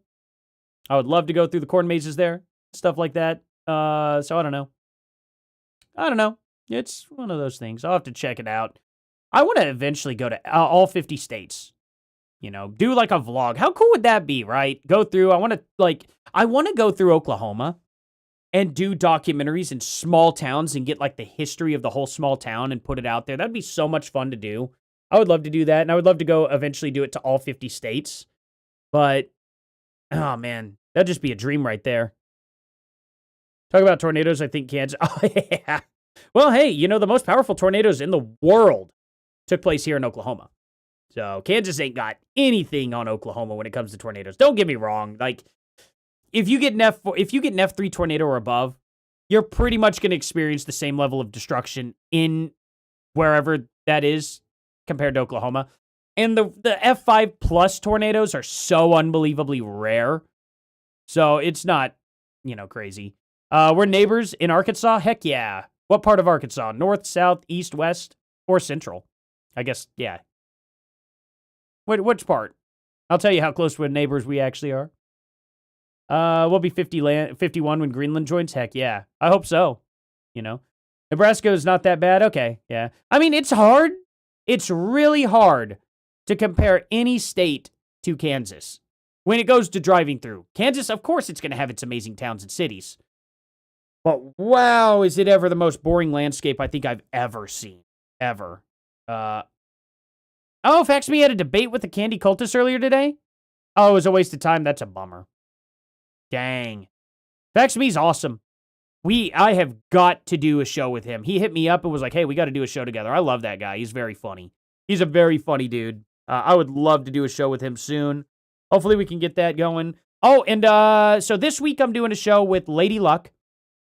I believe it's the next week or the week after. I'll have to look. I think it's on the 10th of June. June 10th, maybe? Ooh, I might have to reschedule that one, though. That's my wife's birthday. But possibly June 10th. Or is it June 9th? Something like that. I may have to reschedule. I'll get with Jay Witt about it, but it'll be with Jay Witt. I'm going to be going live with Jay Witt, the man himself. Absolute awesome, awesome guy. Cannot wait to do that. Cannot wait to do it with Lady Luck as well. Who else do we got? I think I have a third person I'm supposed to go on with. There's Fax Me. I don't know. I'll have to double check and make sure. It's so hard for me to keep up with anything off the top of my head. Of anything going on around me. I go one day at a time. Kind of have to. With young kids, got to go one day at a time. For sure.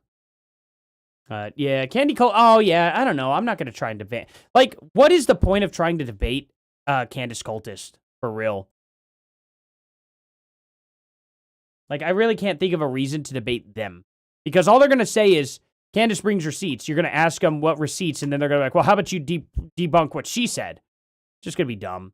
Paramount, I don't have anything scheduled with Paramount, but I'll go on his show anytime he wants me, and he's pretty much opened the door. He's like, hey, anytime we need you on, we'll hit you up.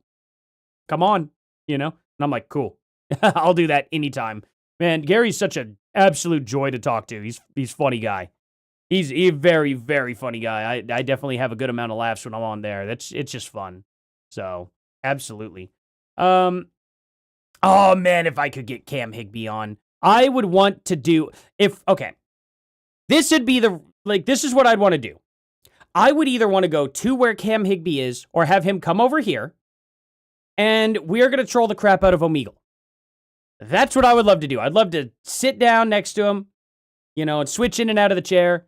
Just troll some people. Just try to make some people mad online. That would be the greatest thing ever. I would love to have that dude on here. So hopefully we could do something like that. I'll have the MAGA hat. We'll troll some leftists online. That would be a lot of fun. Need an Artie and Nux collaboration? That would be amazing. Nux is so far out of my grasp, though. Dude's got millions of subscribers. Like, there's just no way. No way I don't think he'd give me the time of day. It would be amazing if he did. I just don't think I'm there yet. I'd have to have probably 100,000 plus subscribers before Nux would even look my direction. And it's not because I'm beneath him or something like that, or that he would think I'm beneath him. But imagine all the people that hit him up that have 50,000 plus subscribers.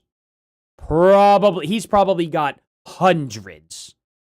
Unless for some reason he saw my channel and really enjoyed it, I don't think he's ever going to know I exist until I get up to that tier. And, just one of those things where I'm going to have to figure out how to do that. I don't know. I mean, I may be surprised. Like, I don't know if most of you guys know this. Do y'all know who Bearing is? You guys know this channel? Oops, not ear. Bear. Beartooth. Why did Beartooth come up? I don't really listen to Beartooth, but they're sick band. Do you guys know who this guy is? He's got almost 600,000 subs. Heck yeah, man. I hope he gets to 1 million. I really do. I'm in this guy's band now. I'm not even kidding. Not to mention, I've been friends with him for like 10 years now on YouTube. And just a joy, absolute joy of a person. One of the best, like, people ever. Like, we were both there, not there, but we were, like, both texting each other and stuff when, Bearing, got has his kid and all. His kid was just born a few months before mine. We're sitting there talking to each other about it and stuff like that, going, holy crap, there's this. We constantly talk to each other and ask, how the family's doing and stuff. Share stories, good stuff like that. Share, I won't tell you guys where or anything like that because I don't want people to try and find it. But, we send each other pictures of our families and kids and stuff. And obviously, I know what he looks like and his wife looks like. Like, you know what I mean? So we're kind of on that level. We're not like, I don't know. We don't talk nearly as often as we used to, but he came on my stream just not that long ago. I was like, hey, I want you to be in my band and do solos and stuff. And I'm like, heck yeah, man. Anytime, any day he needs anything, I'll be there no matter what. Just because the dude's that awesome. You guys should definitely subscribe to him too. Him and his wife, because it's him and his wife in most of these videos. He's got new artwork now and stuff too. And it is some of the funniest stuff on YouTube, period. Dude is completely underrated. Dude should be at like 2 million subscribers. It is shocking to me that he's not. So, Yeah, absolutely, Madness. Yeah, you know him. Absolutely. Like, they're just awesome. Yeah, and Sugar Tits. Yeah. You talked to them all the way. Yeah, exactly. Okay, some of you guys know. Absolutely. You guys should definitely check out Bearing. He's just such a good guy. Unbelievably good guy. Man. Yeah, it's, yeah, there's that. So, anyway, all that to say, I don't want to forget. I understand, like, Bearing had no business giving me the time of day. I had like 100 subscribers when he was talking to me. Like 100. And, he didn't give a crap. And, and I imagine Nux Taku probably the same way. Probably very much the same way. He probably would give me the time of day. The difference is trying to get noticed by someone like that, or anything like that. The guy's going to be incredibly busy, And Paramount Tactical, too. He's got so many subscribers, and yet he got the time of day to have me on. He didn't have to do that, Is he even on right now? Is Paramount on right now? Paramount Tactical, are you oh. It says he's live here, but it doesn't say he's live here. What's going on with that? What the heck? That's crazy. Anyway, who else is on? Who else is on? Because we raid Paramount all the time. I'll probably raid him tomorrow, maybe. Let's raid Fax Me. Let's go raid Fax Me. How about that? Is he on right now? Oh, is he actually not on? Upcoming. Okay, so he did end. Dang it. I would have raided him. You could raid the whitest kid you know. Why not that? That'd be funny. Bronson. You know what? Let's give Bronson a raid. Dude's only got 6,000 subscribers. This seems fair, right? Oh, don't tell me you're also not online anymore either. He ended it 23 minutes ago. Dang it. All right. I'm sending you guys to... What the heck? Why is, Look at this. Here, wait. I just saw it. Paramount Tactical, right here. Look at this. It's not showing he's live at all. And yet here he is. Did he just start going? Did he go live just now? When he was holding up his camera. No, he's been live for like an hour and a half. And it's not showing that he's live. I'm calling shenanigans on that. Gonna raid your Caleb video? All right. So let's go ahead and go to the Caleb Hammer video. Check that out. You guys know where it is. Go check my channel out after this. I'd rather you guys go to Gary because he's going to be showing some crazy stuff too and debunking Candace. Let's go to the link here. Let's do this because that's fair. I want people to go and have a good time. You guys can always check out my channel anytime. You guys know where my videos are. So, he's been on for a while. Yeah, YouTube does that with... That's crazy that YouTube is not advertising his live stream out. That is insulting. And I especially want you guys to go over to his channel right now Mainly because of that. You know what I mean? Like, it's ridiculous. I'm going to let him know. Yo, YouTube is not showing you are live unless you go directly to your video. There we go. All right, everyone, go raid him. Go raid Paramount. He's amazing. He's the only one live. Oh yeah, I love Razor Fist. Razor Fist is I think I don't know Razor Fist. Look at me. I love the metal guys, you know? Absolutely. Thank you guys so much for being here. Genuinely, thank y'all for being here. All right. Now, let's have you guys hop right on over to Paramount Tactical here. It's kind of crazy that YouTube is throttling him. I hate that. So, there is that. Oh, the S-Files is on with him. Oh, guys, go there now. Go there now. For sure, for sure. I'll see you guys here in the next one. Later. Oh, wait. Actually, no. That would be rude. Hold on. I'm going to do a rapid fire real quick. I got to do this, okay? Thank you, My Pit Pack for the 10, Dirt Bike for the 5, Wombat Mommy for the 5, Diana Cooper for the 5, Wombat Mommy for the 2, Heledina for the 5, Bush League for the 15, and Heledina again for the 5. I definitely need to make sure I always thank you all, always. Now let's head on over to Paramount Tactical. Thank you all so much for being here, and I'll see you guys here in the next one. Later.